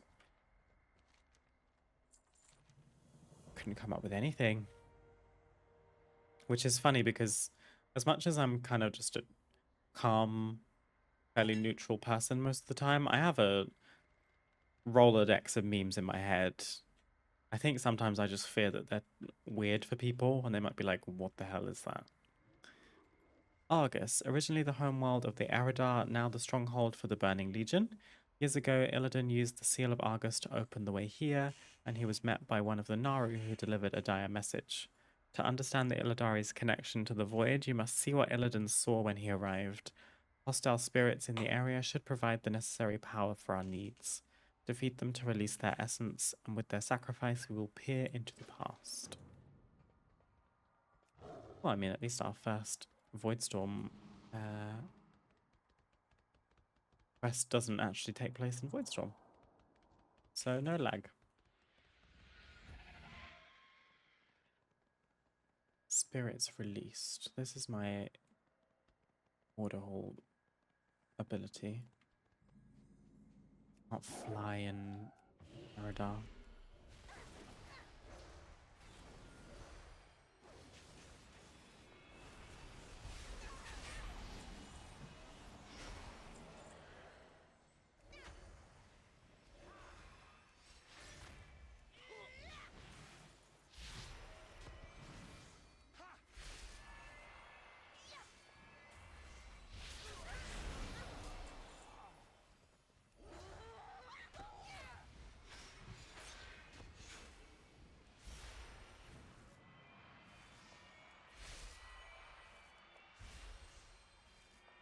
This one has a lot of HP.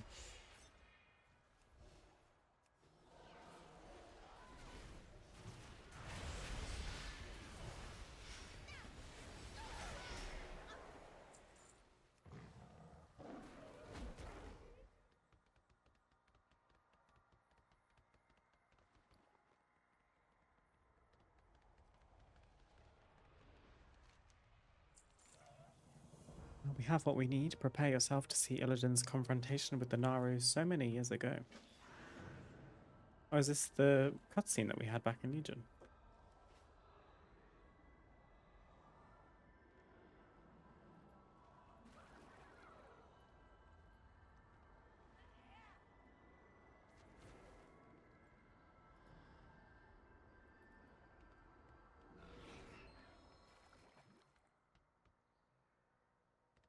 Oh no, don't take me back to Voidstorm, please.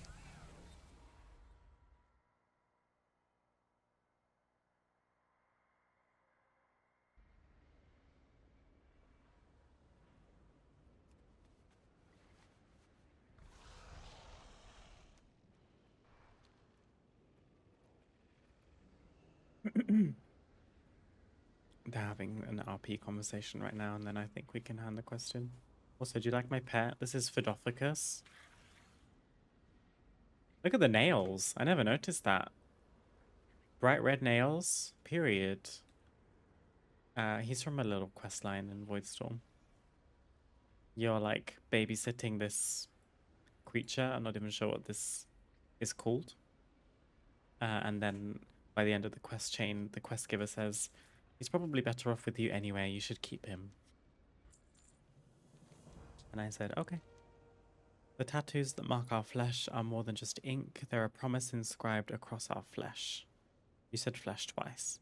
The promise that we will hold back the dark and the infernal with our very bodies. That our lifeblood is a currency used to purchase Azeroth's future. Surprised? We are not simply rage and defiance manifest, although we are also that. Help Leona collect the... We're getting Latin in the chat. I'm not going to say it the Latin way, that's cringe. We'll use it to inscribe her tattoos, affirming the vow she makes to protect her people.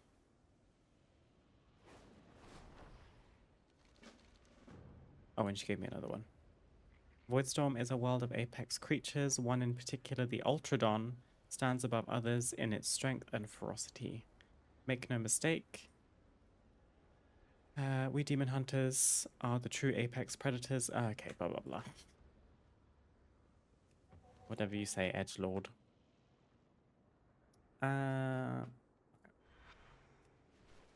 Let's hope the lag isn't too bad.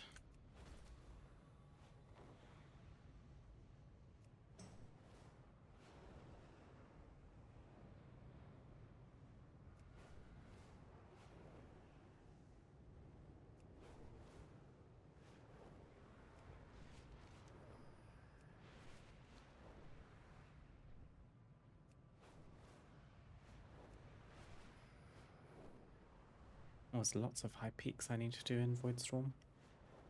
That's probably why I'm very behind in my renown other than side questing. Hello, Leona. I'm ready. Have you observed anything noteworthy? Void Vitae collection. Leona will harvest Void Vitae from creatures in the vicinity.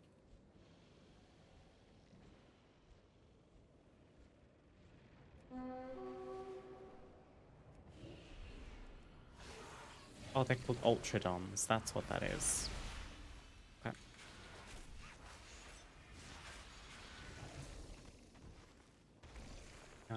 Does this count?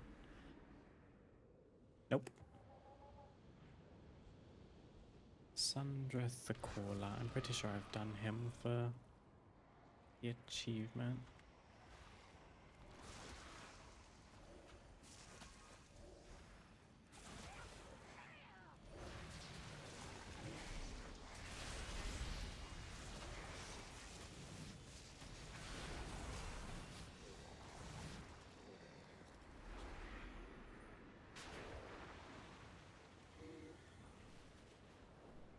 Guess we can do him again. I don't see why not. It's probably got some rep in it.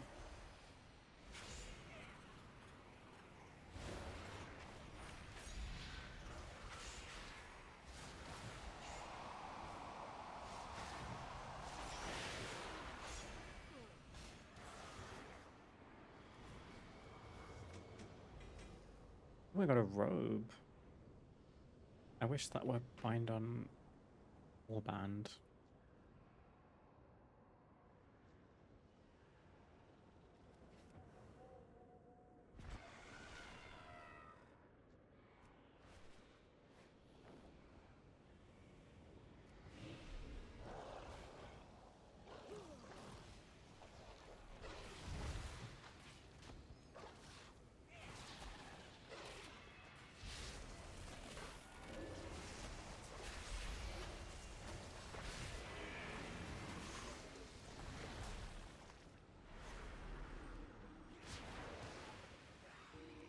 Three more.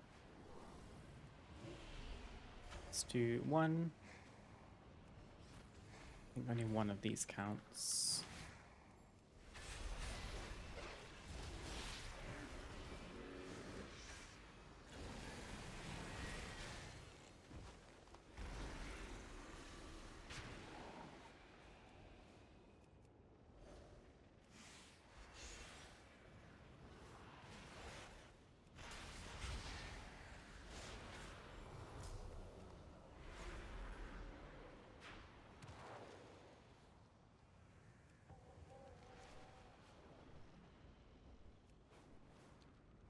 I do think Voidstorm is a cool zone. I think, sadly, it is one of my least favorites for aesthetic. I mean, it's really cool. It hasn't clicked with me like the others, sadly. I love Eversong Woods and Zulaman. Harandar is very charming in its own way. Just for being like beautiful and kind of reminding me of Avatar. Woodstorm, I don't know, just maybe it's because by the end of the campaign I'd sort of run out of steam a little bit. Maybe I went a bit too fast.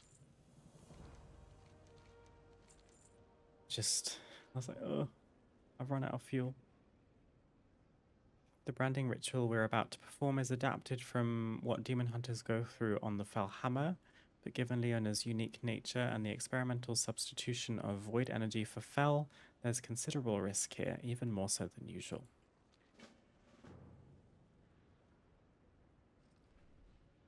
Meet us there as soon as you're able. Aration.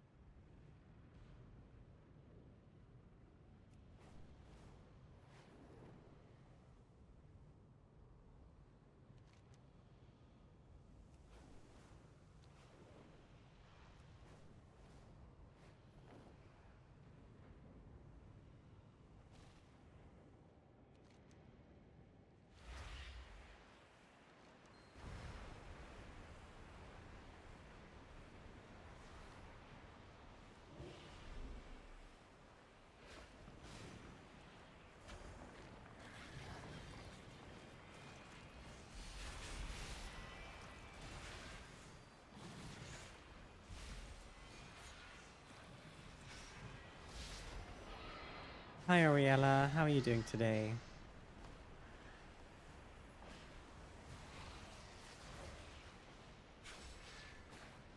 I hope you've been well.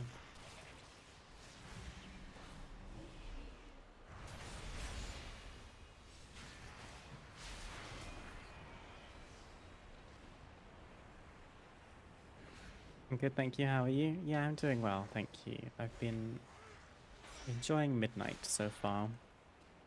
Have you been playing?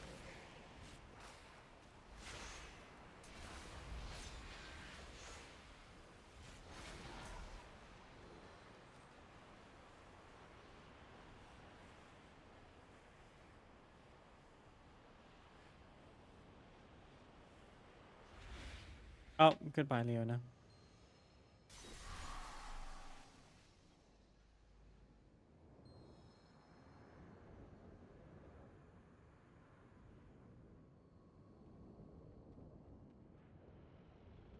Just started the Void Zone.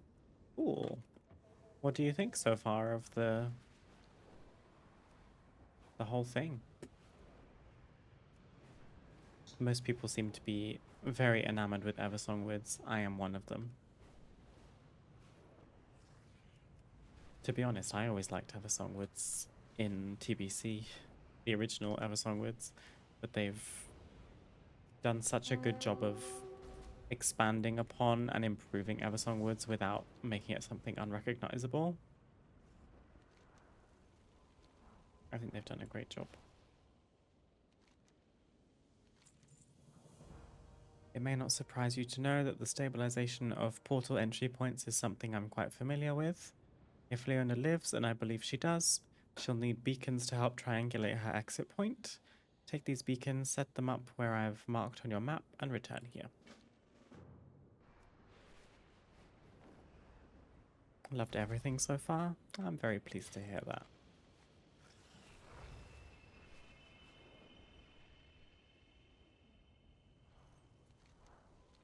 Do you have a favorite part yet?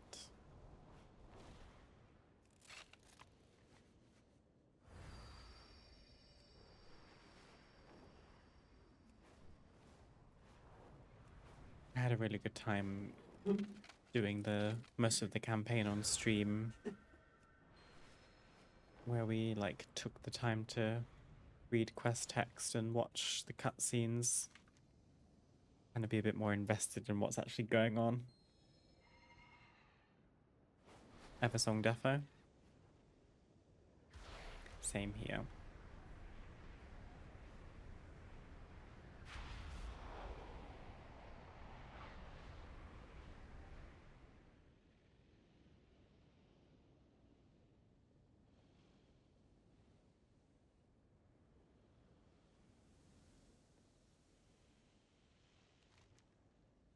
That voice, a Dominar, I think I can sense it now. He'll come for us if we don't find him first.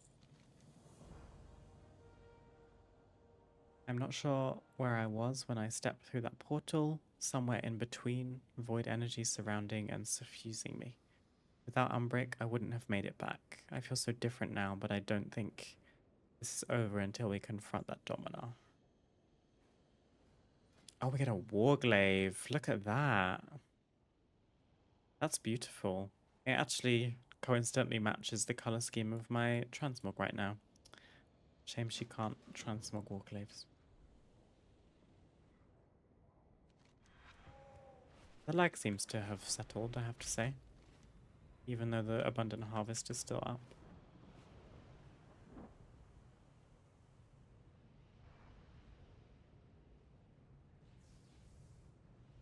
I went in completely blind, stayed away from everything midnight, so it's been such a good experience.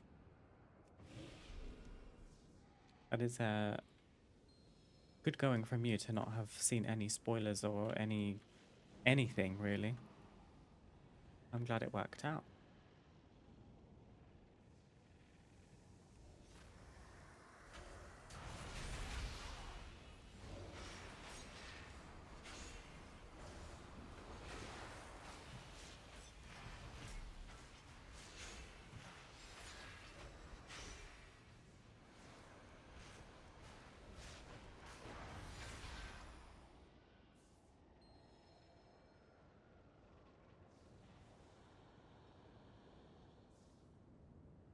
Oh, maybe I should re-enable dialogue sound. I thought it was a bit quiet.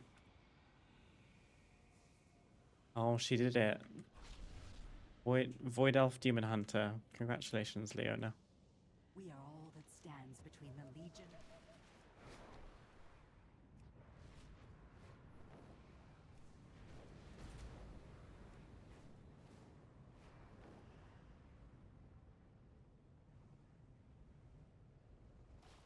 The shadows serve us. Leona's determination and willingness to fight for our people is admirable. She fought hard and sacrificed much to reach this point, and her life will be forever marked by those trials, but the Rendori are stronger for it. Getting a good amount of rep from these quest lines, which is good. That's a more potent foe. The map is slowly clearing up a little bit. There's a lot of quest lines like over in this area. I'm gonna reload quickly.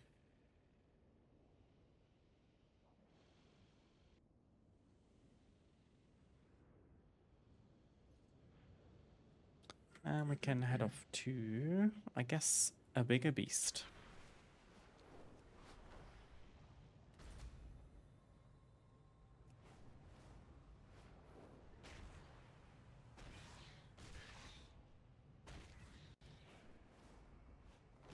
This is kind of a fun world quest. I guess I'll do it. I quite like little gimmick world quests like this, where you just bumper cars things while skyriding. Makes for a bit of a break in the go here, kill these things, loot these things. I mean, we got some 230 wrists for it. I don't need them, but that's quite a good item level.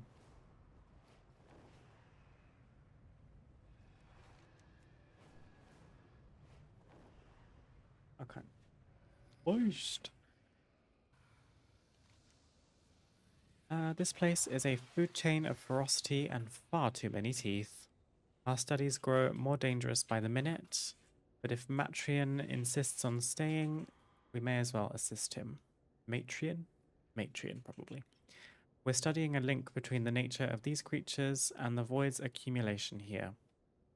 Dispatch some of the beasts below and bring samples of their tissue back to me. Walk your own path. Return to Umbric, but we're on the brink of deeper understandings. Hypothesis. There exists an apex predator among these creatures that might hold immense power, and this predator's relationship with the void could further our own understanding of the infinite darkness. Slay 8 vicious carrions in the Blade Unchecked Burrows. emotion leads to ruin.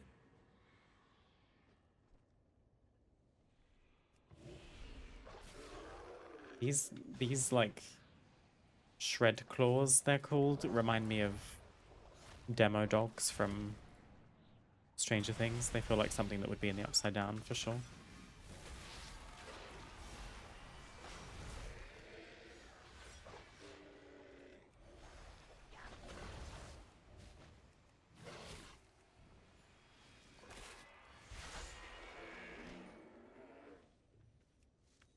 I still have the void to finish, then I'll have to go back to the troll zone to finish some side quests. They gave us loads of side quests this expansion. I'm really impressed. I think it was kind of to counteract the fact that the campaign chapters are quite scarce. There's plenty of story, don't get me wrong, but if you are to look in like Eversong Woods, I think only has 3 or 4 campaign chapters, but then has like something like 15 side quest lines. It's pretty much the same for all the other zones too. Which ones are the carrions? Oh, these like flesh flies.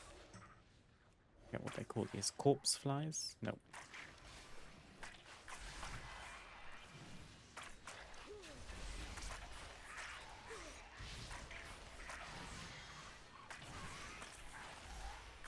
Okay, ow.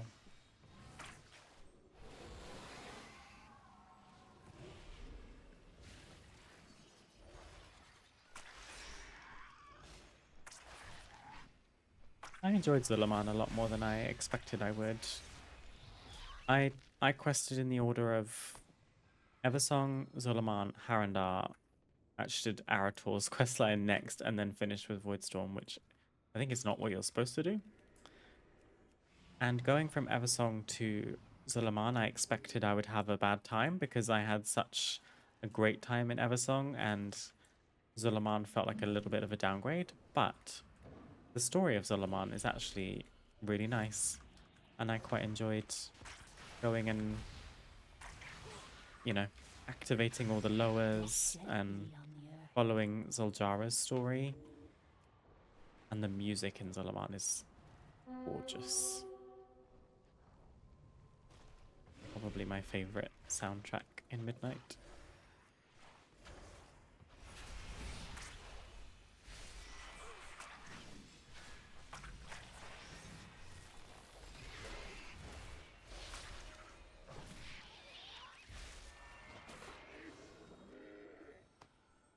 This is a rare I haven't done. Where is she?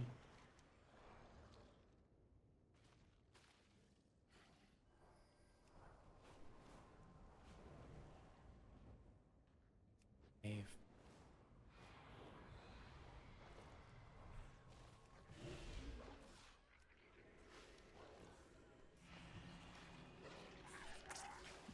Go to sleep, darling.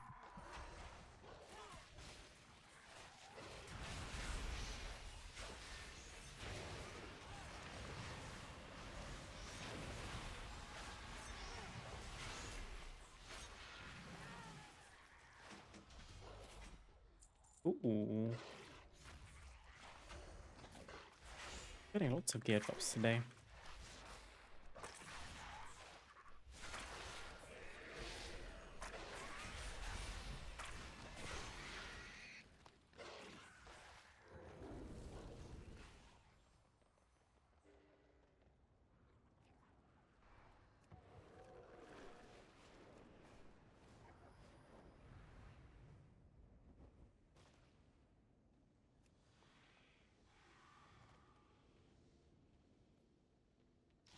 Question everything. Oh, gross, he ate it.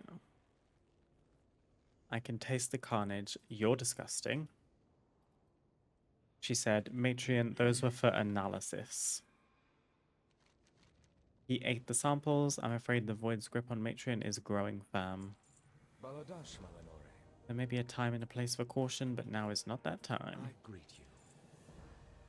Yoke's on you. Our research has proven fruitful. I can feel the promise of power beckoning. Do you hear it? The apex predator calls to us. The beast must be nearby. We must gather tribute. Yes, we must offer it a gift of vitality. We must meet it bathed in the essence of the young. Some of the smaller creatures are nesting in the tunnels below. Break a few eggs and bathe in their juices, then perhaps the beast will be drawn to the smell. Power is to You're a be pig. needed, not What do you feared. mean? We Void Elves all face the same risk, but should our resilience falter, madness awaits. The caves below are steeped in Void's vile touch. Void surges erupt from the earth, creating a miasma of filth that fills the nesting grounds. Take this, it will capture the surges of dark energy bursting from the soil. We will study them safely back at the Ingress. Gross. Okay.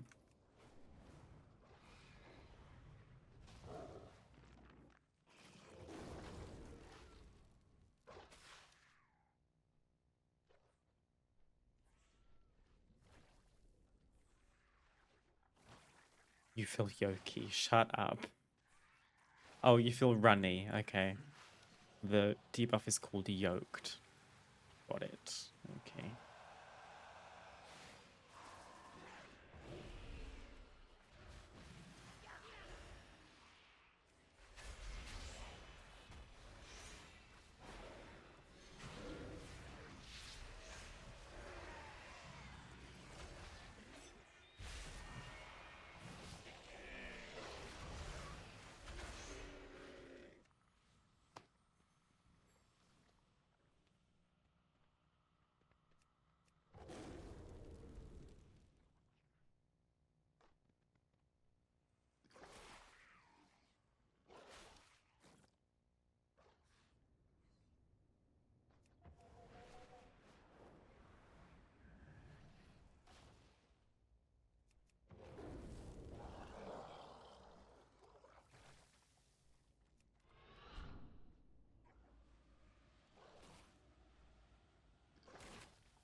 See one more void surge.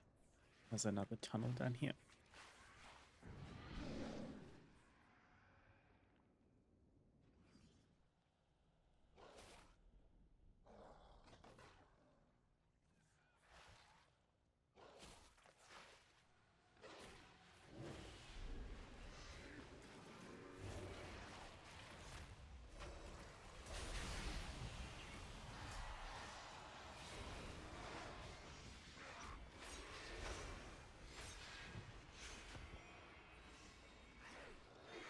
Do you guys have plans to play Season 1 of Midnight? It releases on the 17th of March, which means 18th for EU, I imagine.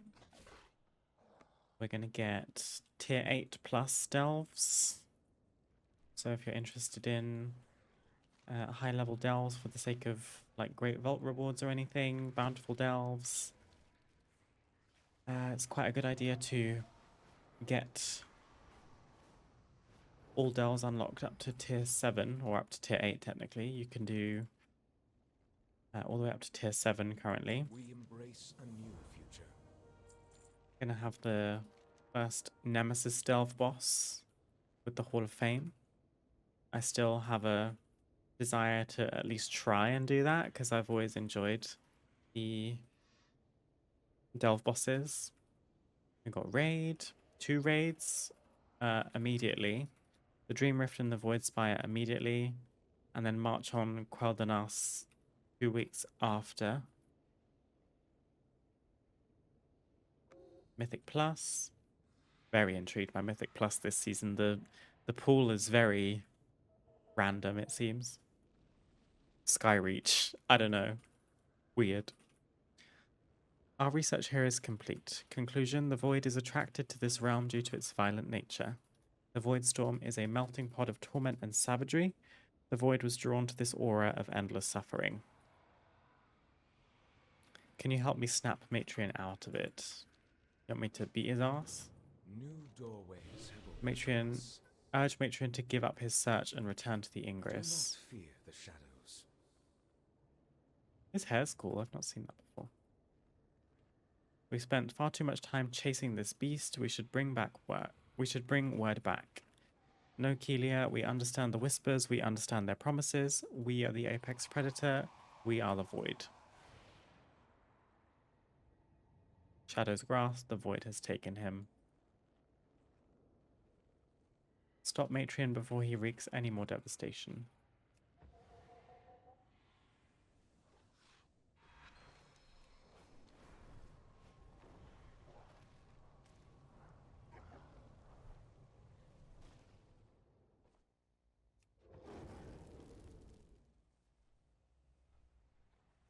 I'll do a bunch of delve grinding. I don't even have a Tuna 90 yet. Nowhere near finishing the story. I'll do the delves, but I've stopped raiding. Might try the social raid our guild does, see how things go. Yeah, why not? No pressure. I'm excited to see raid and dungeon bosses and their mechanics now that we've had all this add-on change and everything, where it's on Blizzard to make mechanics more visibly obvious and intuitive because we don't have add-ons telling us exactly what to do. I prefer it, honestly, because now I actually feel like I'm playing the game. I know that's a little bit divisive, but I think like the mechanics we see in the new dungeons, for example, is a great like first introduction to how new graphics look for mechanics and stuff. I imagine it's the same in Delves, to be fair. Okay. We got Rendor I Struggle. The Void's influence can be overbearing against even the most resilient of Void Elves.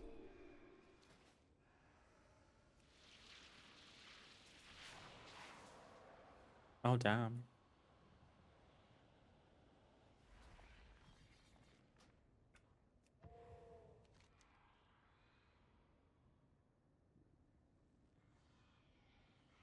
Is this a SpongeBob reference?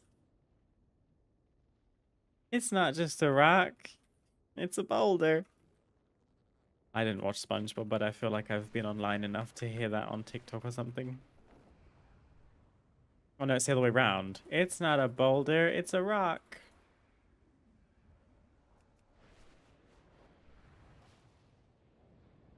The universe is full of I mystery. have something strange here. While scouting in the Stormfields, I found this rock a beast was chewing. Could these be runes, writing, but so ancient here? What could it mean? Strangely, I think I've been hearing a voice in my head since I found this thing. Collect 6 ancient rubble from monsters in the Stormfields. Offers endless possibilities. Message in the malt.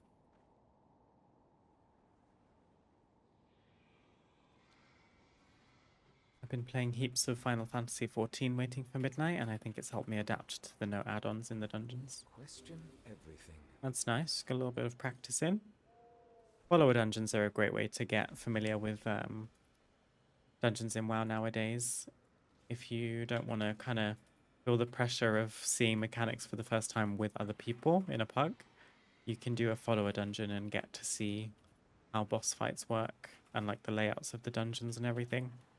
I'll be honest, they take a little bit of time because the followers don't do very much damage, but it's a good way to get a grasp at least. There are so many unique specimens to identify and catalogue here that I can't keep up.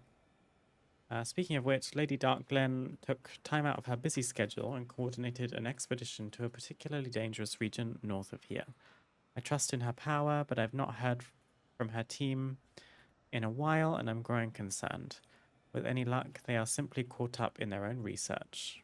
My fate is my own. I doubt it.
The Gamer Bear, thank you so much for the raid. Welcome, everybody. Hope you had a wonderful stream. How are you guys doing today? Someone called for a bonking. Me. Hello. How's it going? Thank you very much.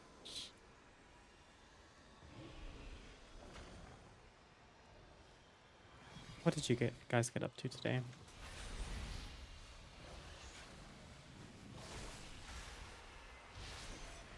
I was like fully disassociating when that raid went off. Sorry about that. I was like in my own little world. A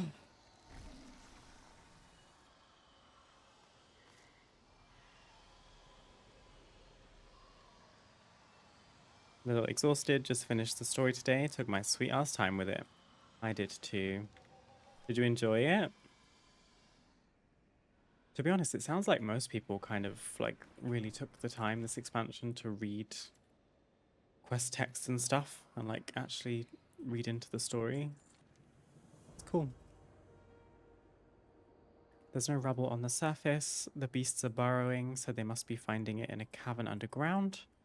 Been thinking of how to get there. You've noticed the vortexes that dot the stormfields. They twist space, moving things from place to place.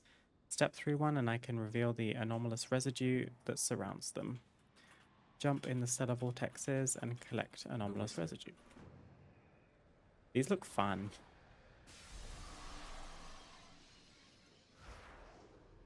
Oh, this is like a world quest, of course. I'm not very good at these.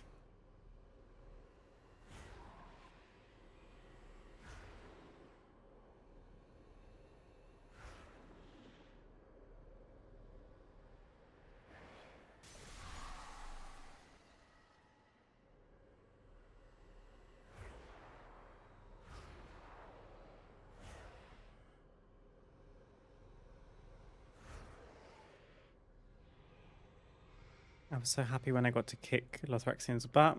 I wish we could get the conversation between Illyria and Turallion when she tells him, oh. I better not say that out loud. Yeah. I was shocked, honestly. I was like, I did not see that that was how that was going to end. I won't say it out loud in case people don't know what happened yet, but I was gagged.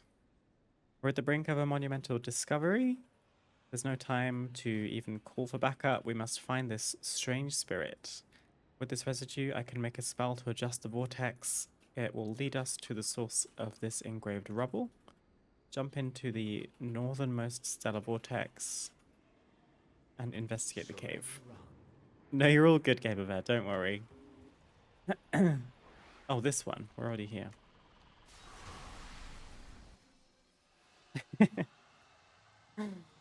He was quite annoying in the story, I have to say.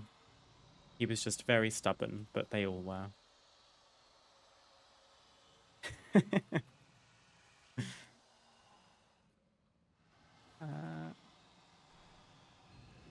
we go.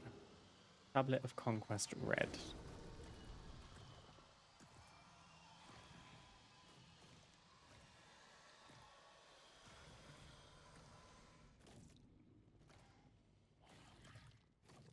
Oh, you were hoping for Turalian. Damn. His little story with Arator in his like campaign segment was quite nice. Again, I better not say too much, but he was again a little bit like, okay, grump, very grumpy, very just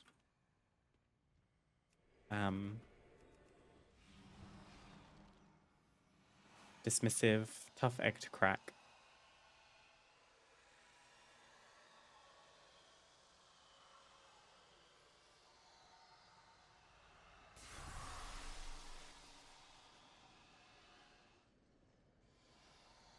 Oh, look at this person. That's a nice animation. Walk your own path.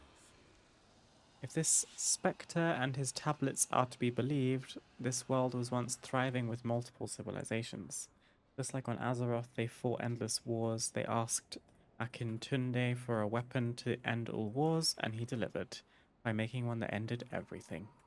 We embrace a new future. Akintunde created a weapon to end all intelligent life on this world eons and eons ago.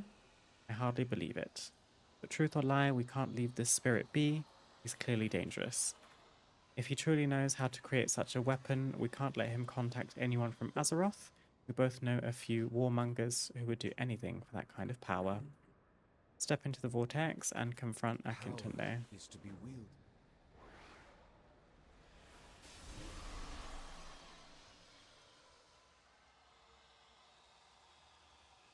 Very straight dad. Very T. Very that, actually. That's a funny way to put it.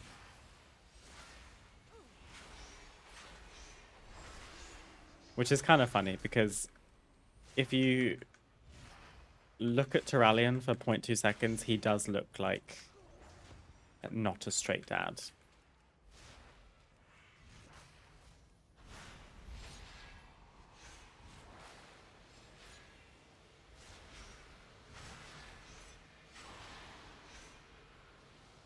Goodbye, Akintunde.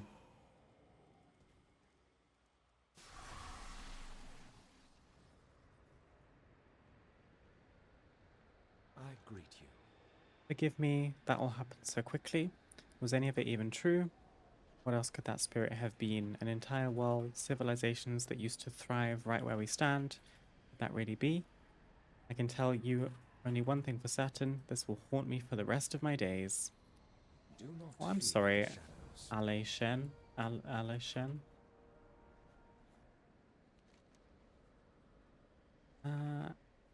But hey, that's another storyline finish. We're almost done, actually.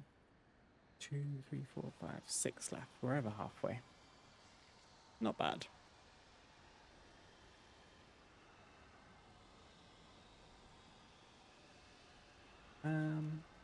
There's a ton near the Stormarian Assault.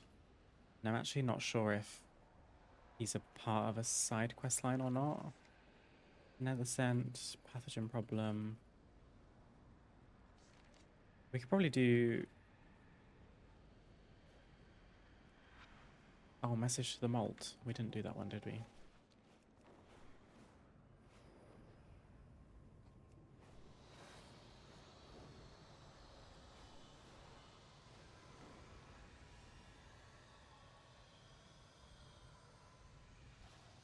Power attracts power. I seek all truths. Oh, this is the this is the character that threw me off. This character's voiced by Queen Ashara.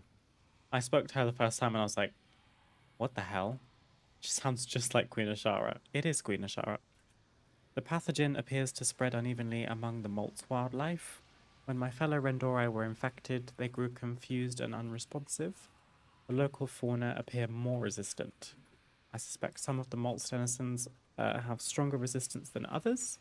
Perhaps by examining these beasts we can extract elements for a curative elixir. Could you gather livers from the creatures nearby? Darkness absolve you. A strange pathogenic presence has infected my fellow Rendori. When we arrived, I was awestruck by the colourful vibrancy of this decay-filled valley. and its many blood-stained flowers. I had hoped to gather some for my collection to study, of course, but this pathogen was living in the same pestilent pools these blood petals thrive in. Collect mature blood petals in the True malt. power lies within us. Okay.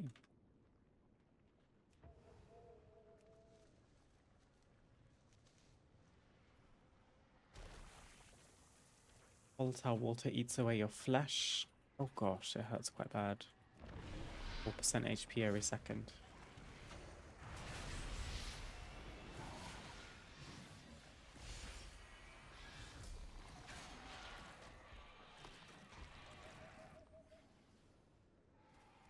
This place is nasty boots.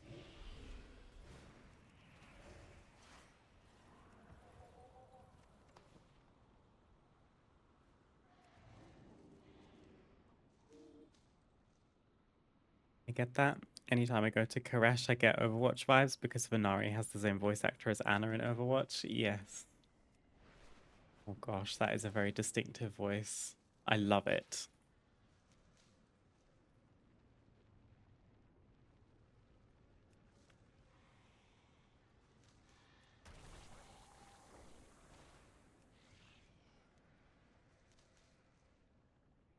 I think some people just have such distinctive voices that even if they were to try and synthesize a new voice for another character, you can just hear them in the background, if you know what I mean. Maybe Queen Ashara's voice actor is a bit like that.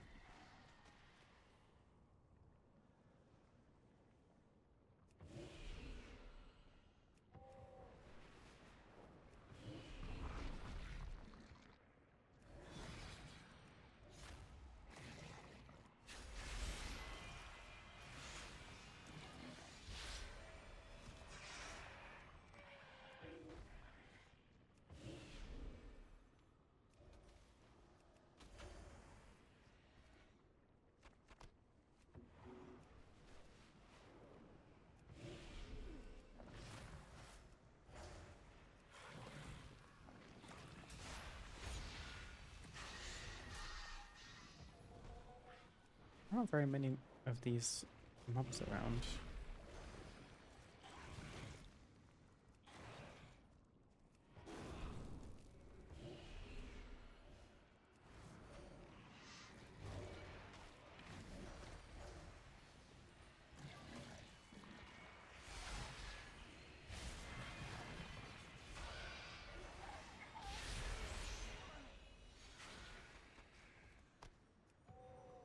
One more.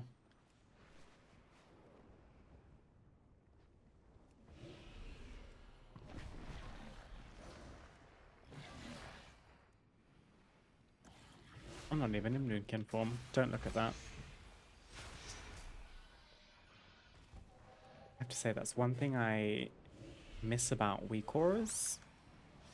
I used to have a weak aura that told me very clearly if I wasn't in Moonkin form. And because I use Glyph of Stars, it doesn't physically change my model. So it's not always immediately noticeable to me that I'm not in Moonkin form.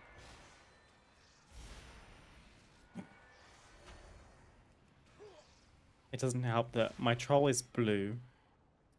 And then when she's in Glyph of Stars, she's completely blue. And she's in a blue dress.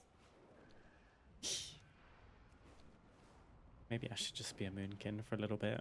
Take the Glyph of Stars off. Are you listening? Power attracts power. Do you know what? We could do it right now. I have Vanishing Powder. I have no idea what my Moonkin form looks like, but I guess... Oh, we're Fire Moonkin. I guess that's the vibe I went with at the barbershop last time I was there. Why not? Now it's at least more noticeable.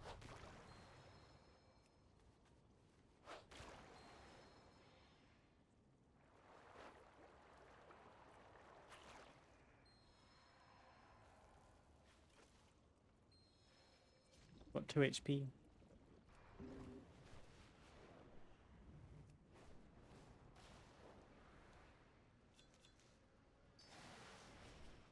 We are curing Rendori scouts. These guys? I didn't read what I was supposed to do. Offers endless possibilities. Let us hope we are able to concoct a cure from the reagents you acquired.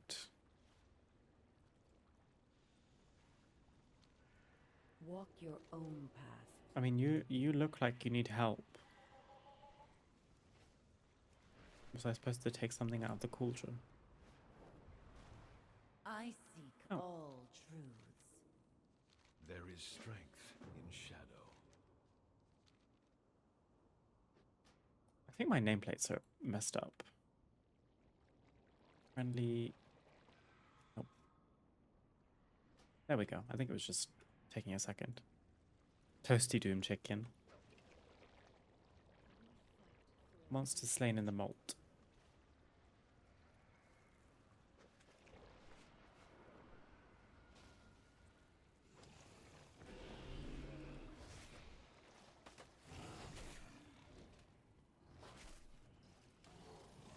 This place almost gives Nyalotha.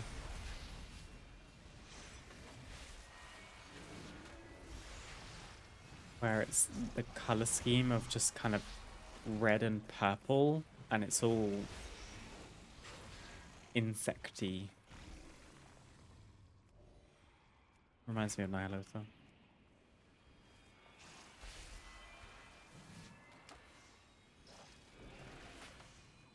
Ow.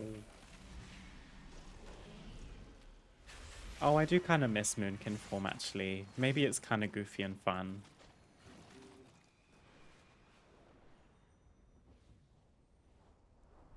I was considering making a Haranir druid, but I think I'm gonna have to be a Guardian druid because it's, apart from Feral, the only druid I don't play, and apparently Feral is doo-doo garbage at the moment. And I never tank, so it would be a good excuse to do that. It just means I don't get to use their cute Moonkin form, but they do have a cool bear form as well. I seek all truths. I get Vashir vibes because it looks kind of underwater. Yes, it does, with these like blue, what would you even call these? Like the vines growing up. They look like seaweed, don't they? I had the same thought. Which is then even more jarring when you hear Queen Ashara's voice. Like, I don't think we're in Nazjatar, but something is wrong with my nameplates. What is going on? I don't like that your nameplate looks like that. There we go. Power attracts. Bloodborne pathogen. The bloodborne pathogen has mutated. The ooze-like carriers of this pathogen usually die quickly, but this new variant is stable even without a host. If it escapes from here, it could infect more Randori and spread across Voidstorm. Destroy the mutated pathogen in the malt. Your demons.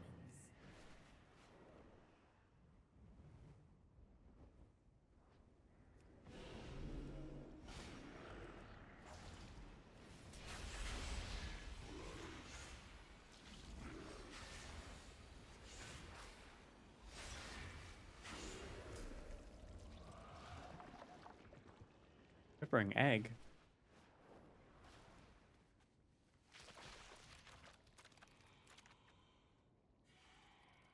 Oh, we got a pet.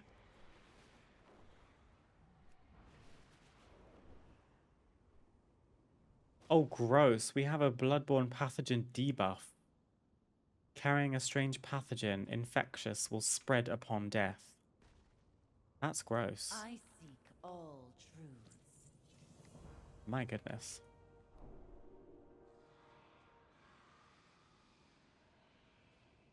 On top of all the other changes and feral crippling, they also changed the talent that increases skill range to spells only, so they took away that feral 2 on top of everything else. Oh dear.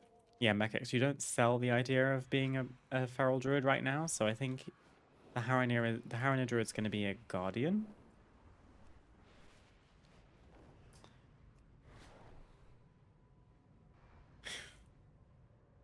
Oh no. Maybe it just means feral druids are next in line for like a renaissance, you know?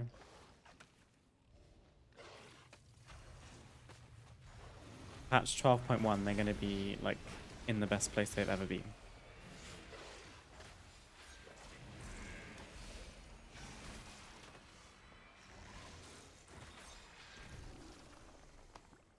That's such a shame though. I feel a bit the same about Holy Priest. So I'm like the last one to the party of, oh, Holy Priest is boring. Everyone's been saying it for ages, and now I finally decided to agree. They've taken away even more spells from a class that didn't really have very many spells to begin with. They've streamlined what didn't need to be streamlined, in my opinion.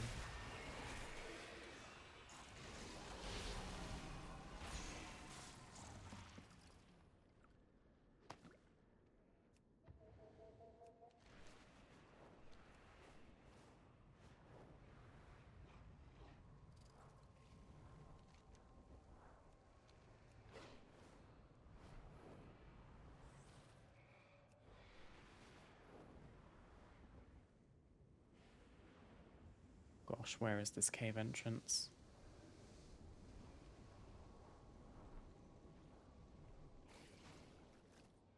Don't do this to me.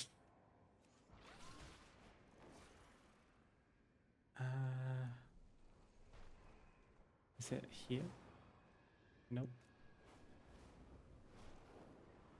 Oh, I've done so well with cave entrances recently. Okay, I made it.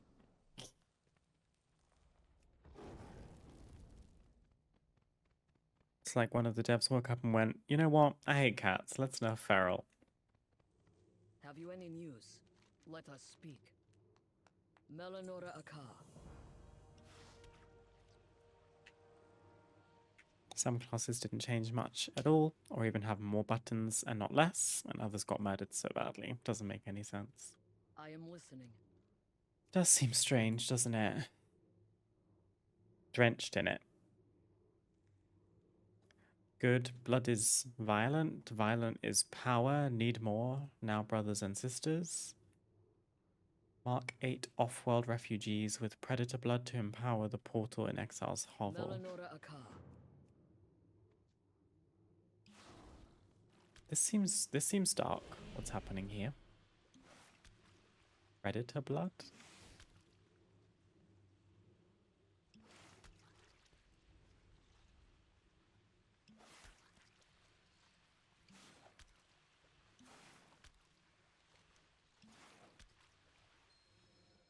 Splash yourself. Okay.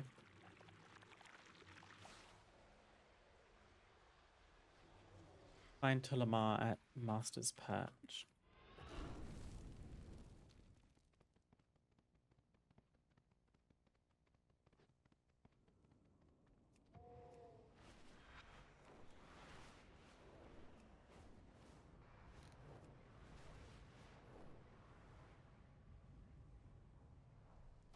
Have you any news? I am listening. Let us speak.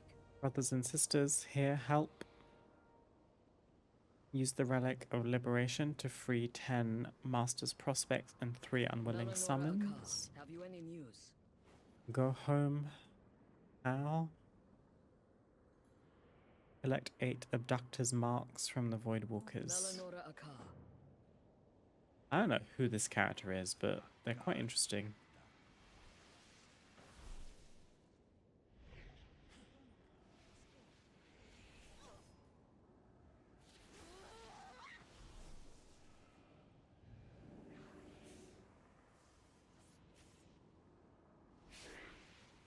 Also, I'd like to change my transmog.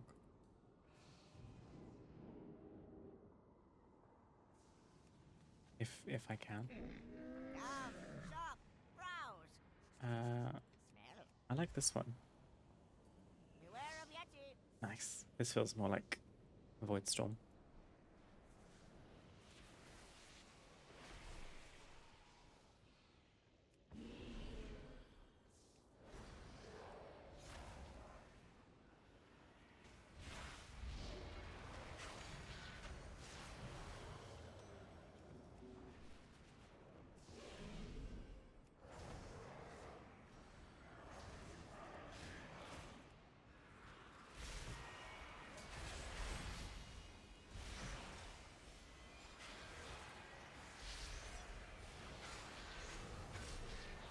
Wish there was more Dark Void Mog stuff. Maybe with Voidspire, the raid, sounds like a pretty good place to get some Void Transmog. In fact, I could probably look. Voidspire. All specs.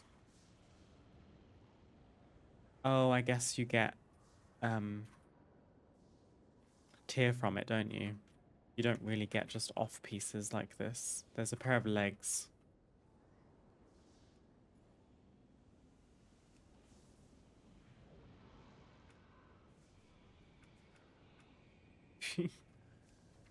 Even the weapons, or normal, at least they're golden.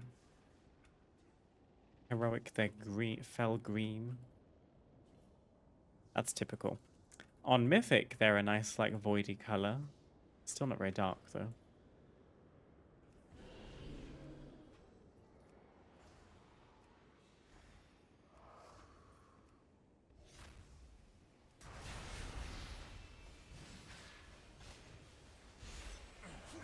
I do like that they've added, like, just black transmog.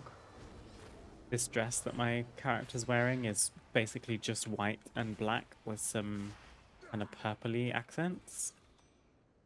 It's also funny that I said I'd change my transmog now that I'm a moonkin. Like, this is really nice, and for what transmog can look like in WoW nowadays, this is quite simple. And I think it's really effective. I think it's really pretty.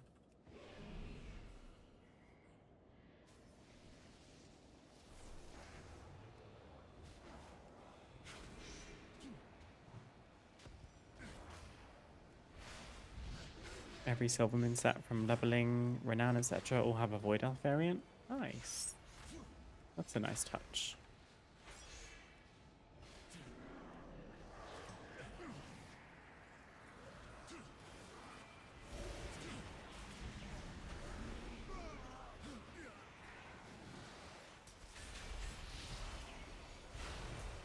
Nothing really matches that Dark Void purple blue. Oh, there's more quests here. I did not notice. The universe is full of mystery. Oh, we're like almost in the PvP area.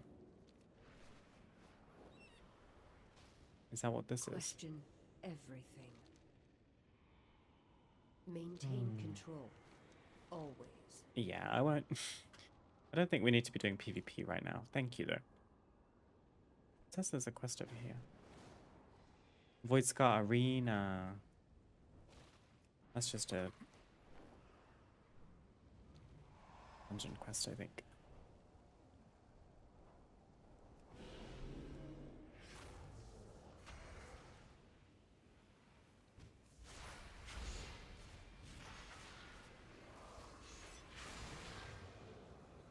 Wish they would do it like in Elder Scrolls Online, let us dye stuff. Oh, could you imagine? Gosh. Maybe one day, you never know. I think we talked about it briefly once on stream. Now that they've introduced dye with decor. If they have the means to dye decor, maybe at some point they have the means to dye transmog. But you've got to think, I guess, it would be a much bigger project, and although we can dye decor in WoW, there's actually quite a limited amount that we can dye. So I imagine it takes a lot to program it. I'm not really sure. Clumsy Ninja, thank you very much for the follow. I appreciate that.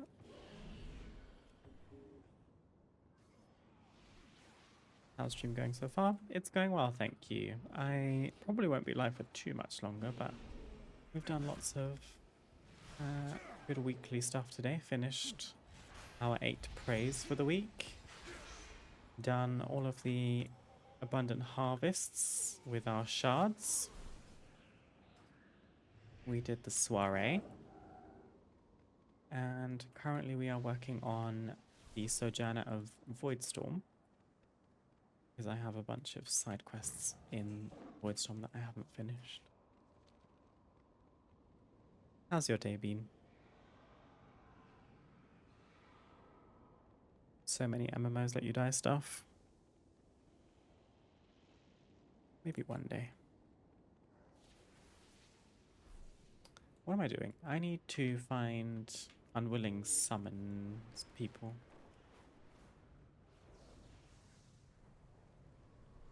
Like this.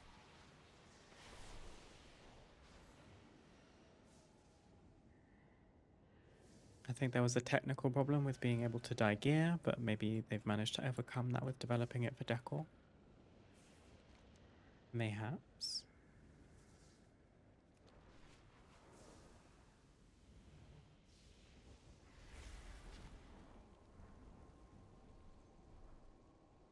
Found you.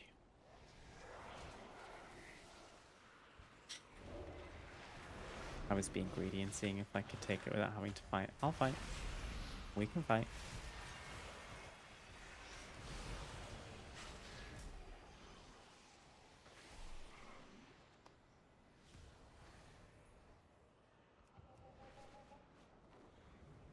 I should be ready for I am season listening. 1 Let in us terms of speak. Have you any delves. news? I did my Let tier us 7 speak. delve today for the first time, so hopefully with Melanora the Akal. season start, I have access to tier 8 and above. Also, tier 7 means we get instant access to Nullius, the Nemesis delve, at least on the first difficulty. And then we can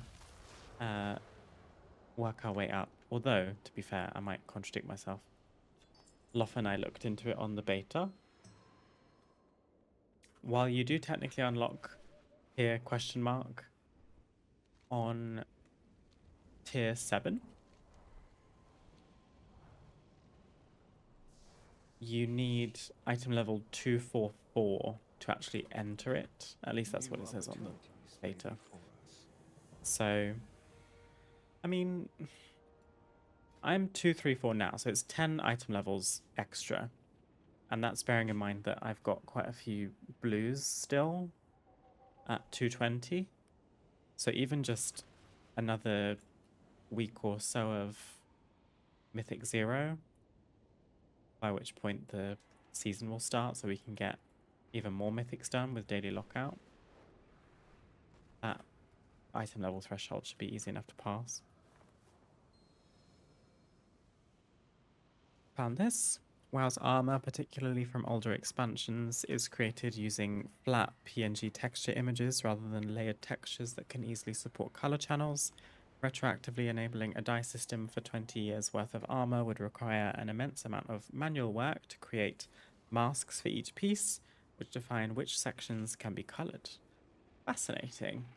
It makes sense for the old pieces, because if you go back and look at a lot of them now, they do look a bit boo-boo. The resolution is not great. So the kind of dyeing parts independently of one another, I can understand being a mission to dye.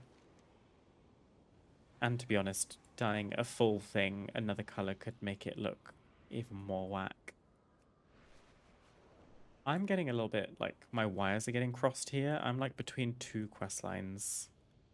I'm going to return to the hovel first, because I think we're done with this quest line before I get off on another tangent.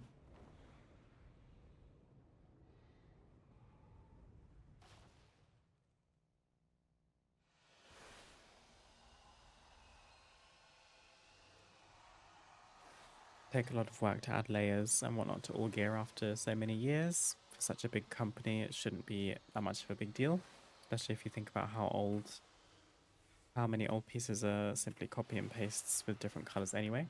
This is true. The mage weave being a prime example.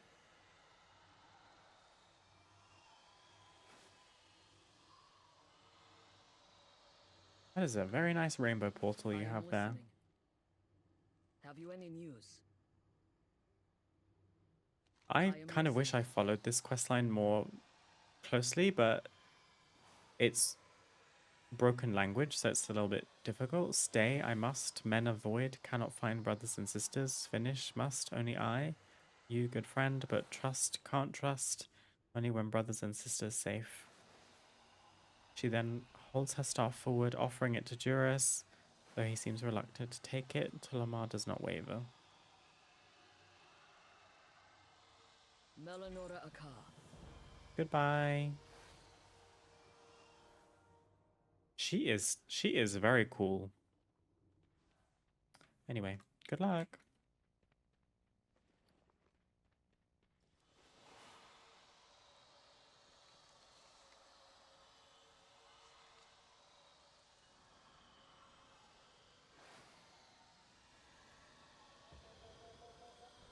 Kind of crazy how far they've pushed the game engine over so long. It is quite fascinating, isn't it?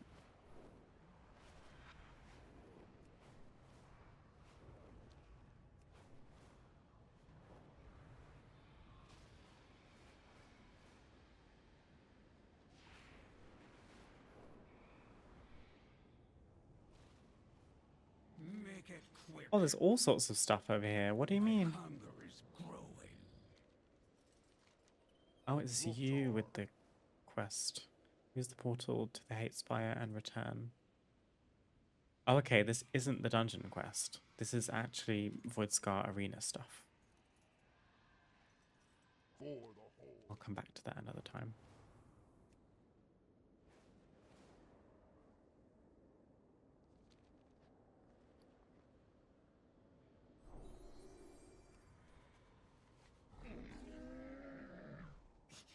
I have many wares.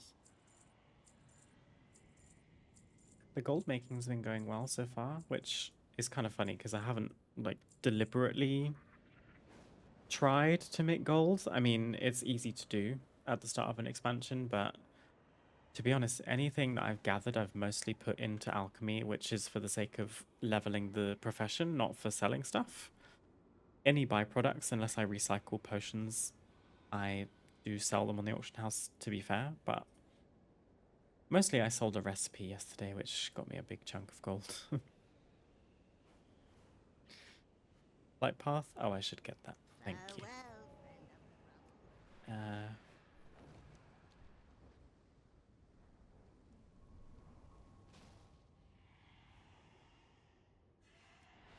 I'll find it. Right here. I thought I had them on my map. Oh, I do. New doorways have opened to us. I'm so bad at getting flight paths nowadays. Thank you, Mechax.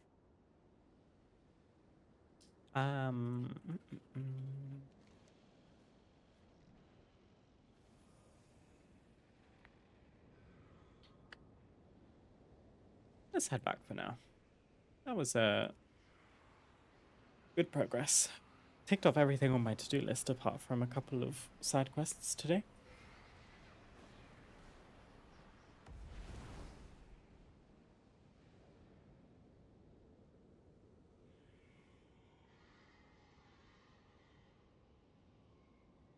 I should check if I can transmute again now. I feel like I probably can't. The cooldown is 18 hours, and I don't think I did it. Oh, I've still got 5.5 hours. Okay. In terms of first craft, I just have a box of rocks. Exactly what you expect. Interesting. And mote of primal energy. So I need profession knowledge to funnel into fluent in flasks. And then once we get 10 points, which is one away, we can probably specialize in Sindori Specialist. Because the flask I'm going to need for Raid and M+ and stuff is Thalassian something. So we'll take Sindori Specialist and that will unlock Flask of Thalassian Resistance. And then funnel all the way through that before we work on Haranir, I guess. Because selfishly, I haven't seen anything that requires Haranir flasks for me personally. What sells well, we'll just have to wait and see. At first, probably everything. We can check if there's any orders. Don't think I've learned this. Nope. I've been quite good with my crafting orders recently, so we've been maxing out our professional knowledge and moxie and everything. Got some nice crafting reagents we can sell as well. But I'm all out of stuff for there for now. Okay. That is going to be all from me for today. Thank you guys, as always, for joining. It's been a pleasure to have you. I am back tomorrow, actually, which is a bit unusual for me. I'm back tomorrow at 4 p.m. GMT, same time as today, for a little weekend stream. What we're going to get up to, I am not sure yet. I guess we can check in on the Argentina, because they might have daily resets on quests that we can do. Prey is done. I guess we could finish Voidstorm potentially. Or if we want a little break from this character, we could look into making a Haranir, but that would be another druid, probably. So we'll have to see. Thank you again for being here with me. I wish you a wonderful rest of your Friday. Have a great start to your weekend, and I hope to see you all again very, very soon. Bye.